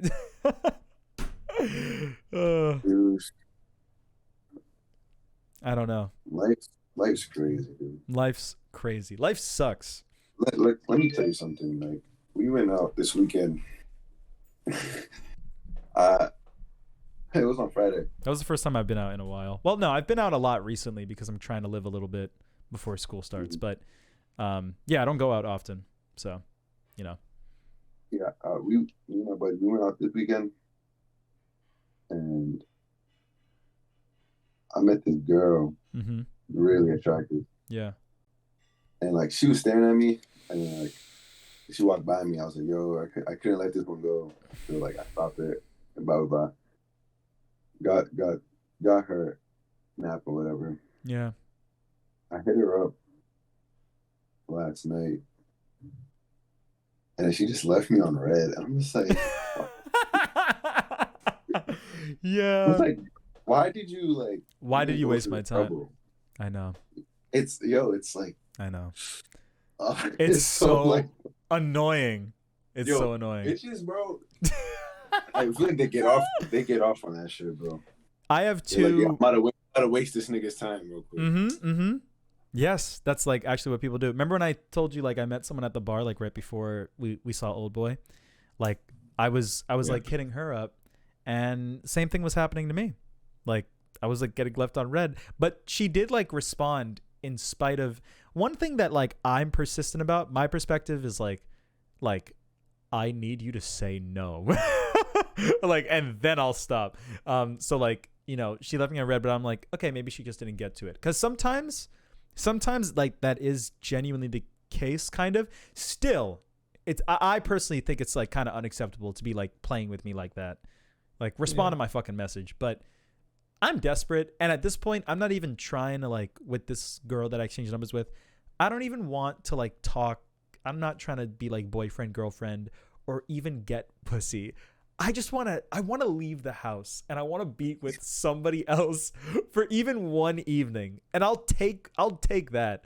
So, I'm showing that I'm desperate. Like I'm being honest about that. And I'm just being like, hey, you want to reschedule for this day? And da-da-da-da. And then she did respond and she was like, yes, thank you for getting back in touch with me. So I don't know, man. Like I've gone through what you just said so many times, but like my persistence has like rewarded me like a lot. I don't get pussy or like get the girls, but I have a lot of female friends. Most of my friends are females. And one of my friends who's a female, like I was hanging out with them the other day and she was literally saying that. She's like, I'm about to message both of these niggas at the same time and leave them both on red. And I'm like, I'm glad I don't have Snapchat. Yeah. Literally. Snapchat. So. Literally. Honestly, if you get a girl snap, that literally means no. It means exactly. That's why I like that I don't have it. Because when people ask for it, and I'm like, you can have my number, but I know you probably don't want that. And they're like, no, I do. And I'm like, all right. But and there's still like a shadow of doubt, like, because even then, that's not like a guarantee. Like that doesn't really change much. Actions speak louder than words, and most people just don't care. Most people just don't care. Yeah, I'm never gonna operate on Snap again. It's a losing game, man. It's a weapon that's used on both sides. On both sides. I fucking yeah. It's tough, bro. It's really tough. I feel like sincerely I have to give up, or I have to be more honest that I do not care about these people to the same extent that they don't care about me. And it's very painful. I have to smile through the pain. Bro, I can't smile no more, bro. Me neither. But I don't know why. I don't know why I'm still alive, bro. Life is crazy. Because the thing is like the way a lot of people meet people is through like social circles. Like if you're in college, even that college life, it's easy to just meet people like that. I know. But I refuse to let them win. I am not paying all of that. I'm not doing that. No. Yeah. My sister's college costs like $250,000, and my mom is going to pay for all of it. And you've seen my house. Like, my mom, we have money, but my mom works every day because of that, because of my sister's college. And she's paying my shit, which is going to be like probably less than like $10,000, which is like whatever to my mom compared to my sister's thing. And I'm going to be making more money than my sister probably, which is like, it's not even like she's going to be making money. And then on top of that, my sister's probably going to be paying off the college on her own once she leaves and she gets her job. So it's just like, I don't know. But then, so, I'm sitting here like thinking financially, right? But everyone else, like, even though they're broke, they're living life and they're having fun. So I'm sitting here thinking like, I think I got it wrong. Dude, I don't know, bro. Because I'm going to be 30 and I'm going to be like, yeah, I have more money than you, but at what cost? Yeah, my 20s was fucking ass. Yeah. And we're only 20. Say again? I played Rainbow. We're only That's funny.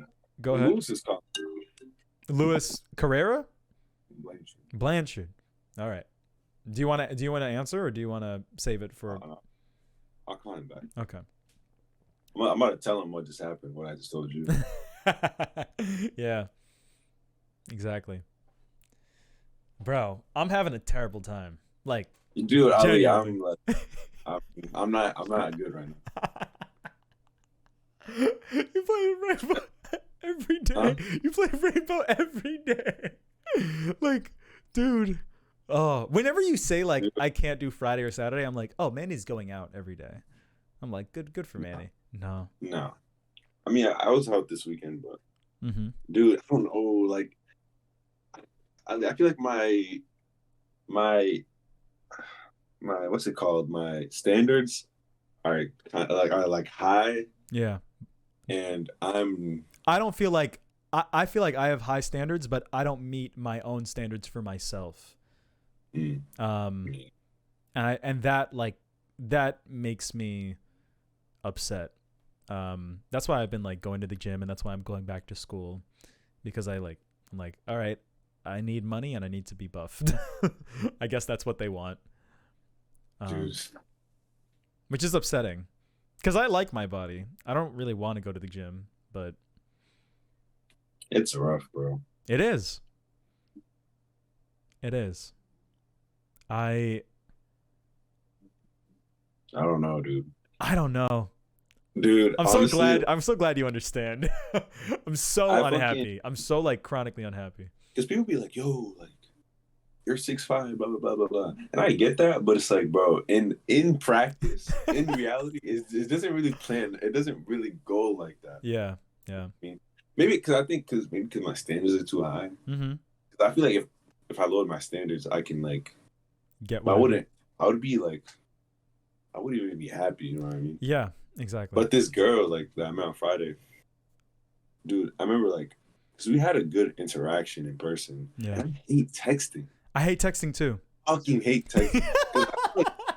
I feel like the wrong message always gets sent. Taken. I sent voice messages. That's usually what I do. And if people are turned off by that, I'm just like, okay, well, I don't want to talk to you. Like, fuck you. Like, you're actually weird for wanting to text. Because here's what I did, right? So, like, you were staring at me. So, I can't be ugly. You're literally, like, the way she was staring at me, it was, like, so, like, she was like, yo, you have to look at me. I'm staring at you for so long. It was that crazy. Yeah. I look back. Yeah. I have the confidence to pull up to you. We have a good interaction. Yeah. I give you a hug. I say good night. Have a good night. Yeah. Blah, blah, blah. And then I hit you up. Now I'm just. Well, oh, man, you're 6'5". I'm like, oh yeah, like they should respond, right? No, bro. I just get left. Like I don't know what you did. Was it just like, oh, it was just in a moment thing? But now, Manny, like, now that I reach out to you, now it's like, Manny, like I have had in-depth, like, memento level conversations with people, like asking them, like, there's hold on, I gotta make a break. Okay. I also have to make sure that there's enough storage for. Sorry, give me a second. Okay, I think we're good. But yeah, I had there's like a girl that I met recently, and I always, like, for me, like, if I'm gonna fuck around with anybody, or if I'm gonna get a girlfriend, I do genuinely want things to start out like friendly. So I always like just try to be normal in the beginning, and then like if they want to fuck around, they'll make it clear. Like they'll tell you. The ball's always in their court. That's like always been like my point of view. I hate that. I hate it too, but it's the way it is. It's the way it is. I don't see no patriarchy here, bro. I'm gonna be real. Oh my god.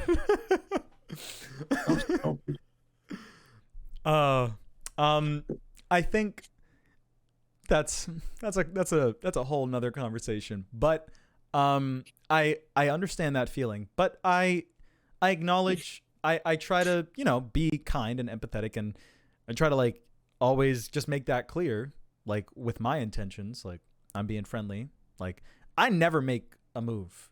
Like you'll never see me like make a move unless I know that I'm good to do it, or unless I feel like it's so low risk, like because I like don't care about the person. But it's I never feel that way. I never feel that way. Unless it's like someone that I like never ever talk to, And if I never, ever, ever, ever, ever talk to you and I hit you up out of nowhere, should be clear what I'm doing, you know? But sometimes, that's the thing, bro. Like, sometimes it's not to people. Sometimes bro, it's not. like, it should be clear what the motive is. Like, Yeah. I feel like they just, bro, they're like, yo, I'm just gonna fry this guy for no reason. Mm-hmm. Bro, you know what's funny? Yeah. This is what another thing. Another thing I mean with like the standards thing. Like right after that interaction, I leave walk down to ramp. I get to like the main section of the bar. Yeah. And she's talking. This white. She's talking. No. She left. Okay. She left. I went in the bar, which I'm gonna actually continue that a little later after this. But this white girl came to me. She was drunk. She looked at me. She said, "Oh my God, you're so attractive." I was like, "Damn." But she wasn't like, I didn't find her attractive at all. Yeah. I was like, dude, if I like had low standards, I can. You're right. You know what I mean? Yeah. But like at the same time, I wouldn't even. Right. Mm-hmm. I would look at myself like, bro, you ain't shit, bro. You just. You're right. Yeah. But the thing is, bro, I think I learned a lot from this one girl. Yeah. Because I think I gotta try harder. No, I think it's like you gotta leave more of a. I have to leave more of an impression in person because like. Yeah. Because I hate texting so much, I feel like I could have continued with her, or I could have found out like because I thought she was going home because it was kind of late, but then I saw her. She was with No, watch this. I saw her like probably like 2 hours later. I was walking down with my boys, and like I didn't like we was walking past each other, and I didn't even see her, but she saw me, and like. And she kept walking, but then my brother told me around. I said, "Yo, that's her." And she was staring at you again. Like apparently, I walked by, that she stopped on a dime and like stared at me again, and just kept walking, right? So again, like you stared at me twice, and then I called out. I was like, "Yo, blah blah." I was like, "Yo, come here," and she was like, "Nah, you come here." And I was like, "Fuck that." I'm not about to take you down. Like the story of the universe, the infinity chain. No, you come over here. I was like, man. Then no one came to no one. But honestly, right. honestly, I should have just went. Right. Yeah. Like, yo. That's what I would have done. I would have been honest. I would have been like, I want this. I want it now. I should have been like, yo. Yeah. Because I seen a lot of people say like, if you like someone and you're like doing an interaction with them in person, first time meeting them, you should probably like plan your next meeting with them right there and then, and then get the number after. Because it wouldn't be like, yo, you're cute, let me get your number. It'd be like, yo, let's do this. Oh yeah. Also, I gotta get your number now so we can do that. I understand. That feels, that's lame. You know, why should I have to do that? Why should I have to fucking follow these? That's like locking someone into like a weird position, you know? But here's the thing. I felt like with the interaction we had, I could have done without it being weird. Because it was Friday. I would have been like, yo, what are your plans for Saturday? Mm-hmm. Yeah. And she was like, fuck off. I was like, say no more. Right. Like, yo, I'm doing this tomorrow. That's my favorite thing for someone to say. I want you to tell me no so that it makes... I've had girls like actually be like, yo, I don't want to talk to you anymore. And those are the people that I don't think about because I'm like, there's a conclusion to that. Yeah. I'm like, good. But then I've been... They're dead to me at that point. Yeah. But then I've been ghosted in that way where it's like, dude, I thought we had something good. What are you doing?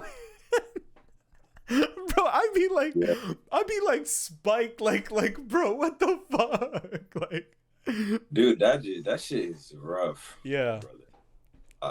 But yeah, I feel like that's what I'm gonna start doing now.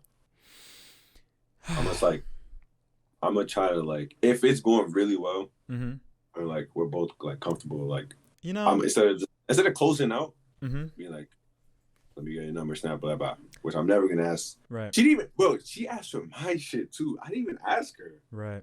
And now when I you're on some weird shit, Yeah. nah. Yeah. It's not like I came up to you, yo, let me get your number. And she's like, okay. Yeah. Nigga, you asked for my shit. Yeah. Yeah. Like, don't act weird now. Mm-hmm. Yo, that's crazy. I don't mean, understand. I don't understand. That's insane, right? It's like, actually bonkers. I don't like, understand why I One more can't. thing. Go ahead.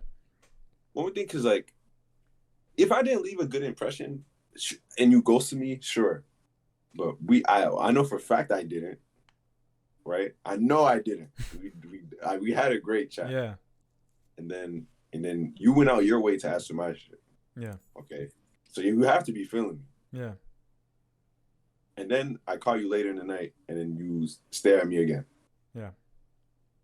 And now I hit you up, and now you ghost me. Okay. Yeah. This is crazy. It's bonkers. Honestly, that's fucked up. It's fucked up, and it all kind of circles back to the texting thing. You shouldn't have to do that. The like, let's meet, like, just fucking give me your number, and if you don't want to talk to me, you don't even have to say I don't want to talk to you. If that's too much, just block me, because like I can tell when someone blocks me, like, or like, you know, it blocks the thing, and I've had that happen to me before, and that makes me happy because it's like okay, like I know, like, you know, you're done, and like, you know, like, thank you for not wasting my time, because there are people that I hit up so consistently. See, like, no one does this, so like my path is very different than other people's because of like my perspective. I be hitting people up kind of like once like a week, like kind of pretty consistently, and I do it in voice message form. So if anybody like listens to that shit, it's a commitment. Like, you're listening to the voice messages that I'm sending you that are like over a minute long, like each kind of. You don't have to be doing that. Some people don't listen to them. Some people like never respond. But then sometimes I get a response like 6 months later, like, yo, I've been listening to every single one. I'm really sorry that I haven't responded. You want to meet up? Da-da-da. So like it be going both ways. And I'm just like, I don't understand. I don't understand. Because to me, like, I'm going to be honest. Like, I want to talk to you. I want to message you. So I'm going to. I'm not going to be scared. Yeah. And I'm not going to pretend like I'm not. Like, there's like girls and guys on the phone. Like, what should I say? Is that the right thing to type? I do the voice message. Yo, what's up? I hope you're doing good. Blah, blah, blah, blah, blah. Send. Like, and then you just do the same shit. Like, it's not that hard to me. It's really not. It's really not. It's really not. But people don't care. And then people want to complain that they're lonely. I'm like, what are you smoking? You're the impetus of your own like shit. Like, why are you know? Is there like some unspoken thing like that's like a girl thing that like I don't understand? I've talked to a lot of people about this, and no one can give me a response. And it's not that people like are being dishonest. It's that they don't understand themselves. They don't know why they're like this. and I don't understand it either. And I'm getting sick of it. And I'm fucking every single time I'm like about to blow up, bro. Yeah. I am about to blow up. This is literally me like smiling through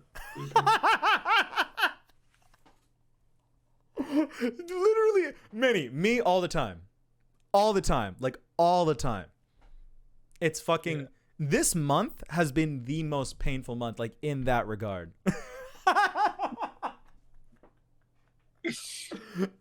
It's painful. Bro, I've been the most unhappy I've been in a very long time, like this month. Because I'm going to go back to school, and I have one day where I have like IRL classes. Oh, I went to Massasoit, like, and I feel like a great shame, like walking into that building. I really do. It feels because it's Massasoit. And before, I took a lot of pride because I was like I really was proud of myself for not going to like Bridgewater and stuff. Because after the second semester, I saw all them niggas come to Massasoit. I'm like, yeah, Yeah, okay. like I felt really proud of myself in the beginning, but now I feel shame because I feel like so much time has passed, and I have nothing to really show for how much time has passed. Um, but I don't want to.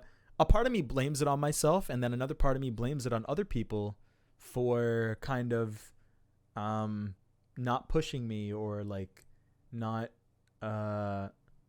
not like situations like this where like people just kind of make me feel bad about myself without like telling me. Just be honest. I really don't care if you don't want to talk to me anymore if you lost interest. I don't care. I care if you think that you are not, that you don't have to say that. Like, what makes you think that you don't have to say that? Yeah. I understand that some guys are weird and they'll like take heavy offense to that. So I try to be open-minded towards that, but I try to make it clear that I'm not going to be like that. But I guess that's like my brand, like the understanding, open-minded like person. And that's gotten me a lot compared to a lot of other people. I have a lot of female friends that I'm like very, very close to. So I learn a lot when I talk to them. I learn so much. And it makes me be more prideful about like my character and who I am, that I have like all these female friends. You're like my only guy friend, like basically. I don't really have any other guy friends. Which is isolating, like for me.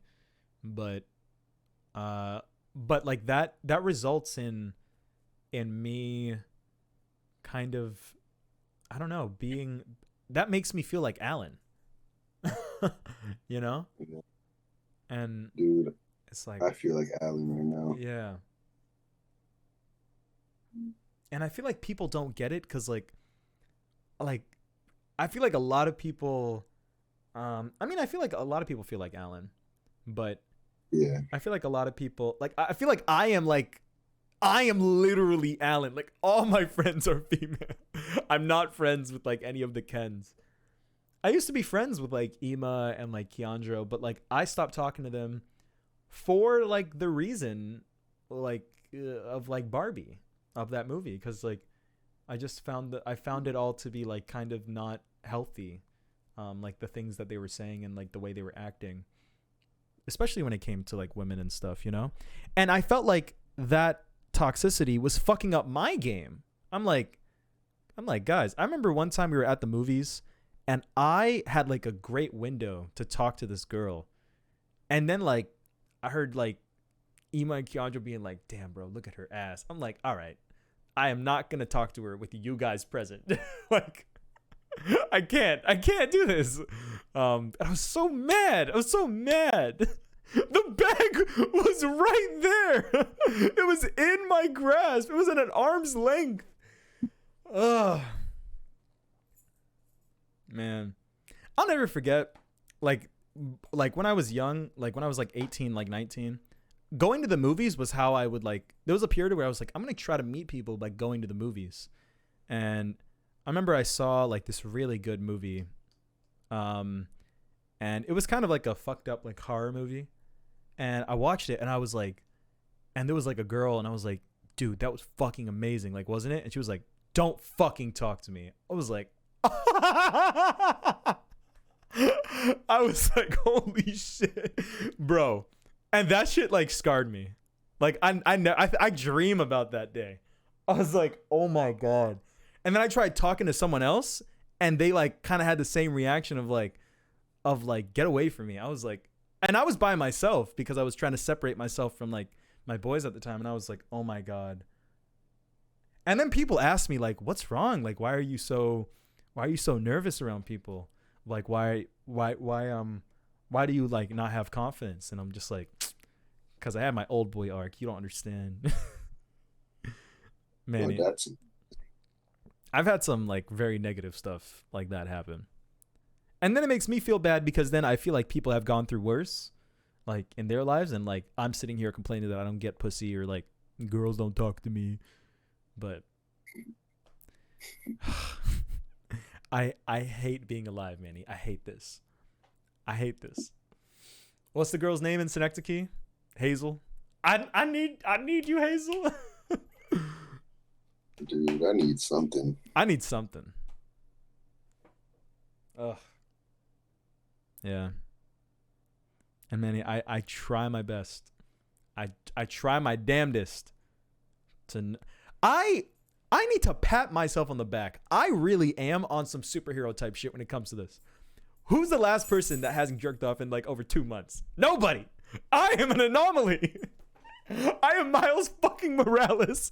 I am like, oh my God. Manny, have I told you how many people have said like, oh, Allie, if you made XYZ move, I would have fucked you, but you just didn't. That's happened like that. I got that like twice this year from like 2 people that. Wait, what? I didn't like go. I'm not like gonna go like, I don't know. There's no point in going into the semantics, but 2 people, like 2 females in my life have said, yeah, I would have like fucked around with you if you made a move, like, you know, at this time. And I was like, oh my God.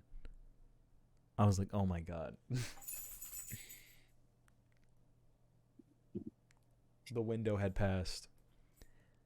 And then as a result of that, I was afraid like recently, like, you know, that made me go like, all right, like I got to start seizing these moments.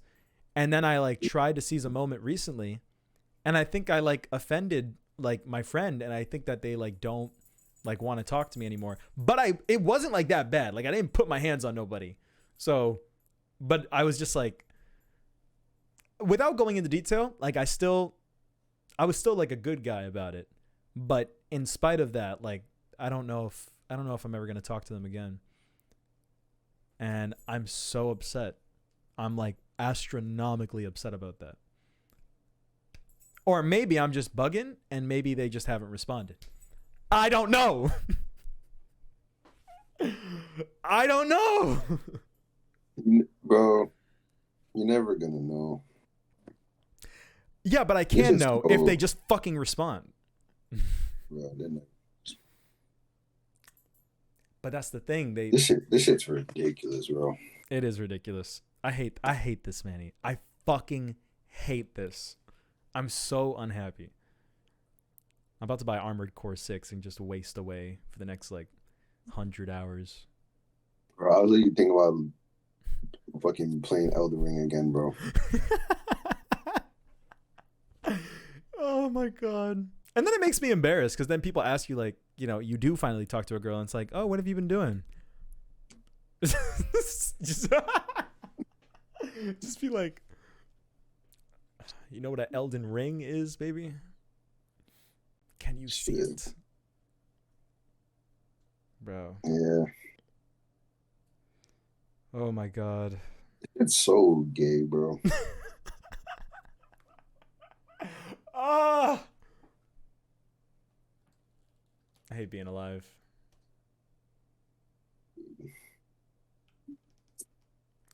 And then we're gonna. I can't believe this is how things are going right now. I think this is just gonna be how things go. Like, and then we're gonna get old, and then we're gonna miss out on this. You know? So annoying. Yeah, bro. Honestly, I'm finished.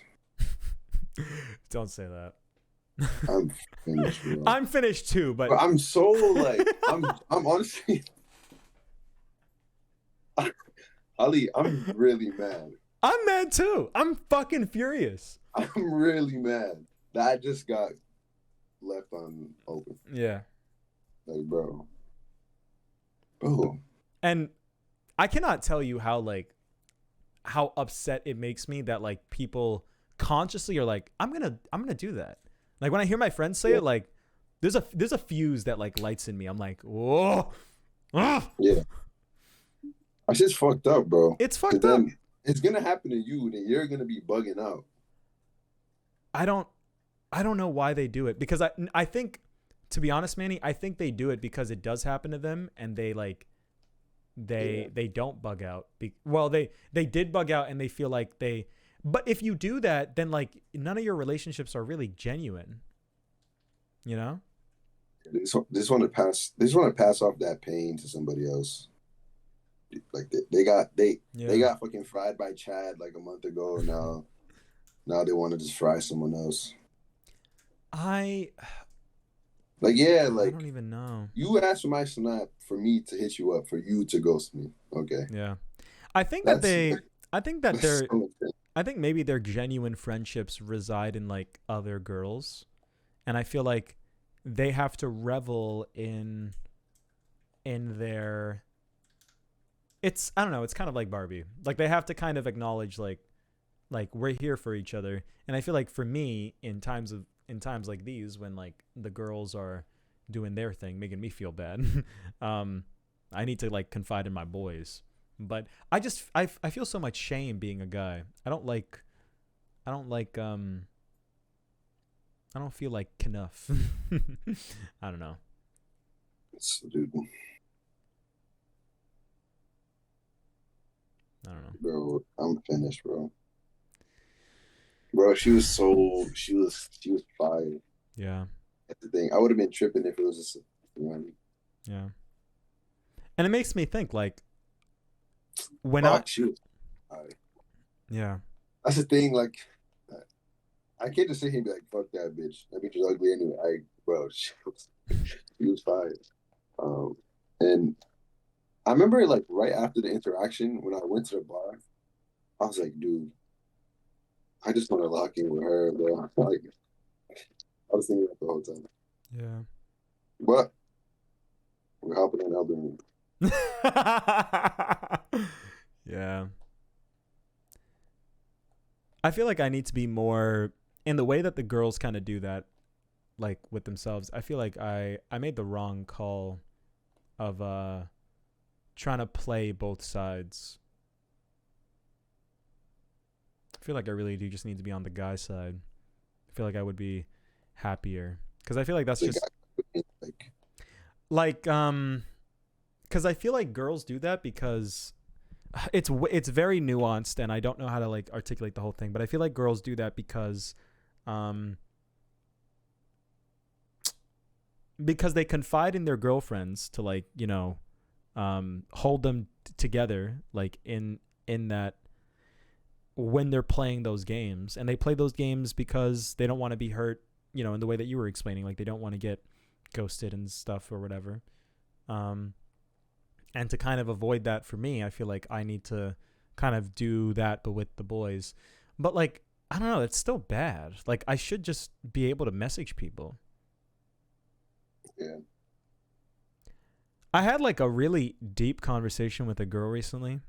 Not even to be honest, this girl like is purely like in the friend zone. Like I have no intentions of even like doing anything with them. But I was like, yo, you gotta like respond to me, like even just as a friend. Like, don't be like I'm not even a boy that you're trying to do anything with. Just respond to my messages. And she doesn't even do that, like even to me. And I'm just like, if I was a girl, like I wonder if it would be the same. It probably would. I don't even think it's like a guy versus girl thing. Yeah. I think it would be. I think like some people just don't respond to like messages, and it's like I don't know if you really care about me. Yeah. I need to smoke this pain away. Dude, I don't have money for weed. I don't have money for Armored Core. I don't have bread for weed. So I'm just like, I'm literally sitting here doing. Are you doing anything today? I was gonna do school homework. Yeah, I'm finished. Dude, I'm so sorry. I'm sorry. Bro, I just want to. I need to get out. I need to get out of here. Get me out of here. Well, we're doing Oppenheimer on Thursday, so that'll be something. Yeah, man. I feel so bad because right now things are like the path that's happening for me is that like I'm actually gonna be more busy now, like doing school and like work. So like, you know, I would love to hang out. And we'll do shit. But, you know, most of the time I'm gonna be at school. We'll keep this going. I know this doesn't fill the hole completely with our like once a month pod, but I gotta keep it going at least a little bit. Yeah, I don't know. Do you want to pick the next ones? The next what? The next things for a call. I'm kind of stressed out. Like I don't know if I'll be able to. Like, I'm not gonna lie.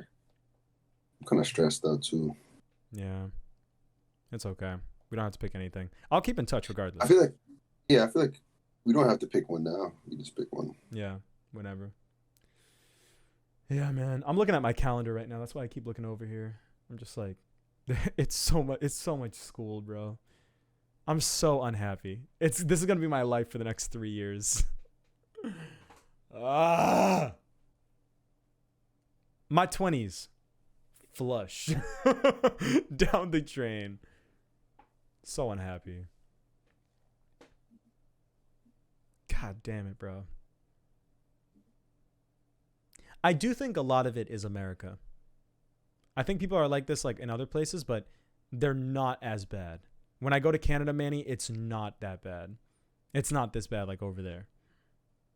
Sincerely.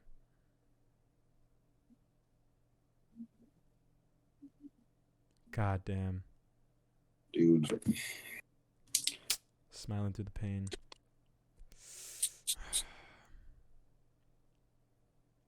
I want to play. I need to get a haircut and bounce back. Bro, a haircut costs like $50. I know. It's crazy. And like if I wanted to be looking good all the time, I would need to get a haircut every week. And I'm like, no. So what I did was I thought, wow. So I never wore any like hats or anything like that, but I bought a like expensive beanie and I was rocking it. And I was like, since I was having a good night, I was like, okay, maybe it's the beanie. Honestly, maybe I'll just rock the beanie for the cut. Dude,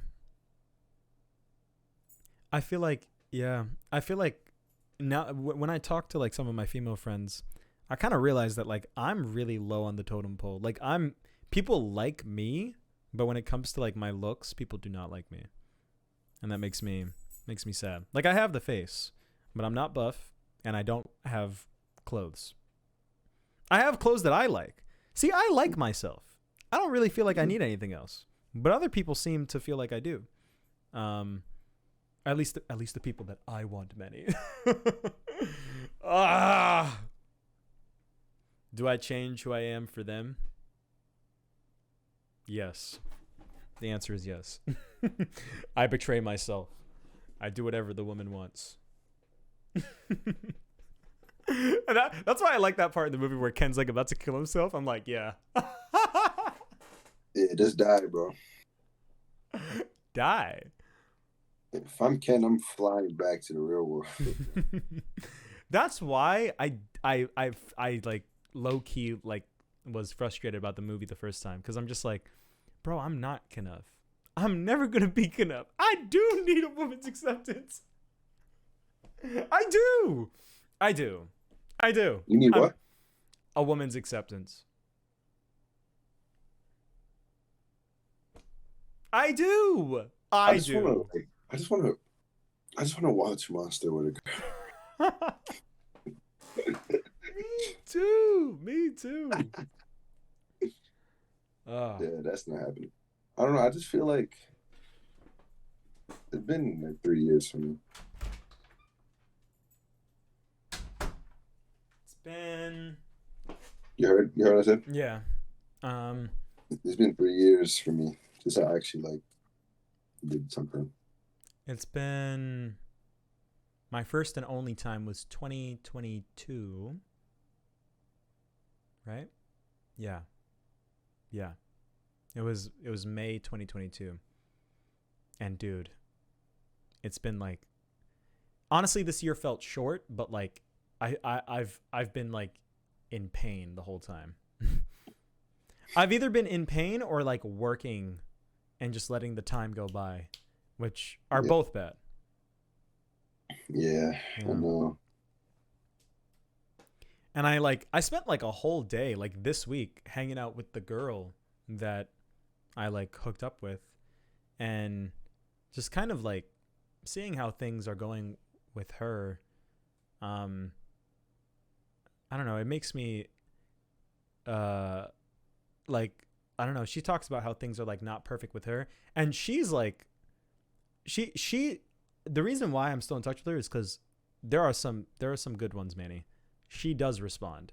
She is like receptive. You know, she does like actually care. But like, I don't know, things aren't even perfect for her in spite of like how like on top of her shit and like on the same wavelength we are. So like, I feel like everyone's just kind of unhappy all the time, and I'm just like, man, fuck this. This is, like, I hate this. I don't think things will ever be like good. I think things will always be bad. Die. Yeah, man. It's time to die. Time to die. When I make a movie, it's going to be on that type of wave. It's going to be the opposite of Barbie. I'm going to go through the whole Barbie thing, and I'm going to be like, no. Transition. Bang! Yeah. Dude. Yeah. Fucking ass, bro.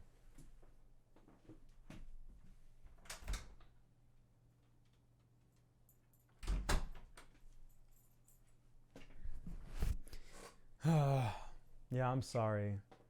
I'll call you if I have time, but I don't know, bro. I don't know. Shit's ass. I got nothing to say. I'll call you tomorrow. We'll see how you're doing. You're gonna be like, Ellie, it's just rainbow. Yeah. Yeah. It's gonna be rainbow. I think I just want to get back out there, bro. That's what I've been doing this month. I have been out there, and I've been like getting like cut and scraped, and like I'm going through the fucking war zone. I lost a leg in the process. I'm not doing good, bro. It's tough. Yeah. I need to get back out there, man. Because Friday was so good. It was like, Yeah. it was really good. Like I had like a lot of interactions with a lot of, probably like, with a lot of different like bitches. Mm-hmm. And if my standards were low, like I probably would have been like hitting them all up. Yeah. You know what I mean? But Yeah.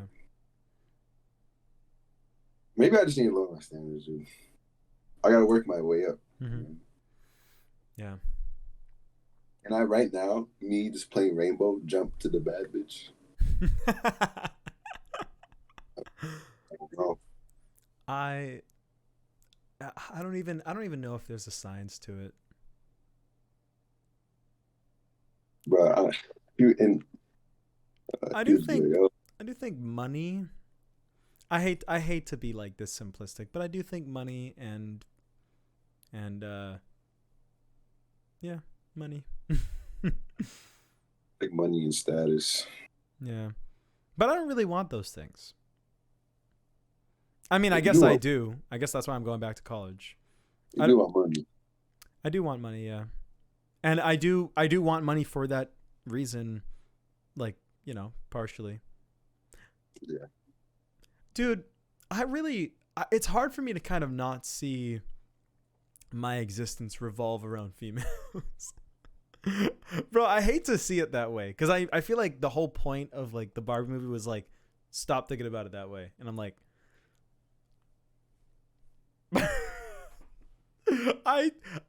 I'm sorry. I'm sorry. I need to just abuse my patriarchy, bro.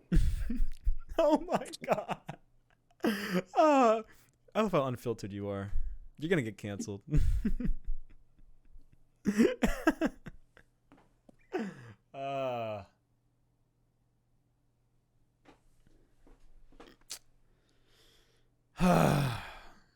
I'm gonna bounce back.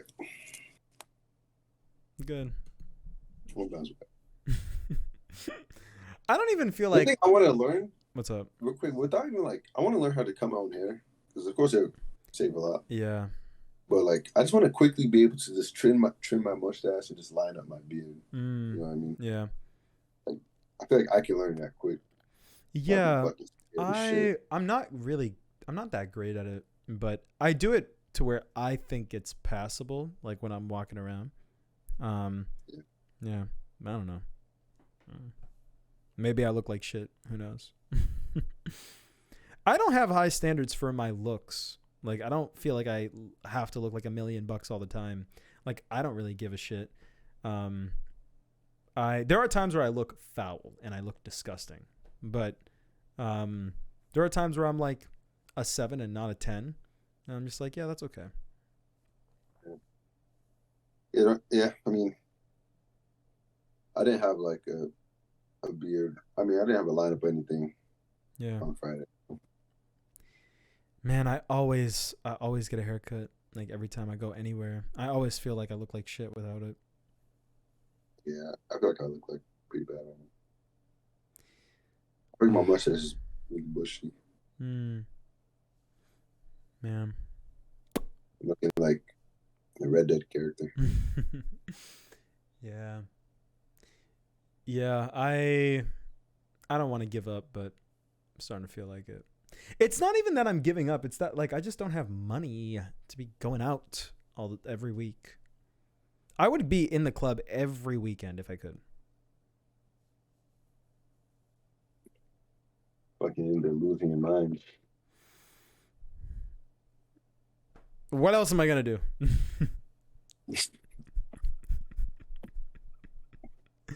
What other type of existence is there? I'm losing my mind here.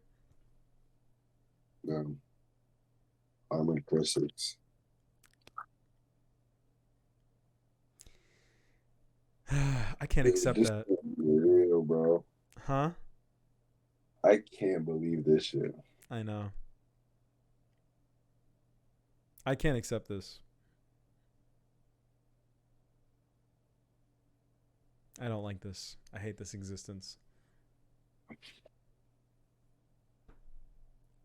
I think we're trying to like find a positive spin on this, but like this is the end of the call. This sour note. Yeah. Total defeat. Yep. Total defeat. Game over. I feel like when Scott Pilgrim died, but there's no like life bonus thing. Yeah. Yeah. Yeah. Oh my God. Yeah. We'll do something. I'll make a movie. I'll make a movie where I kill myself at the end. That'll be a good movie. All right.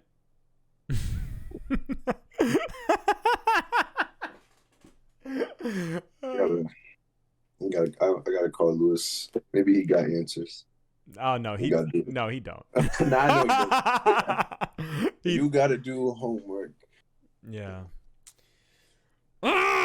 Fuck. So annoying. All right. Well, I'll call you tomorrow, man. We'll all right. Bye. See ya.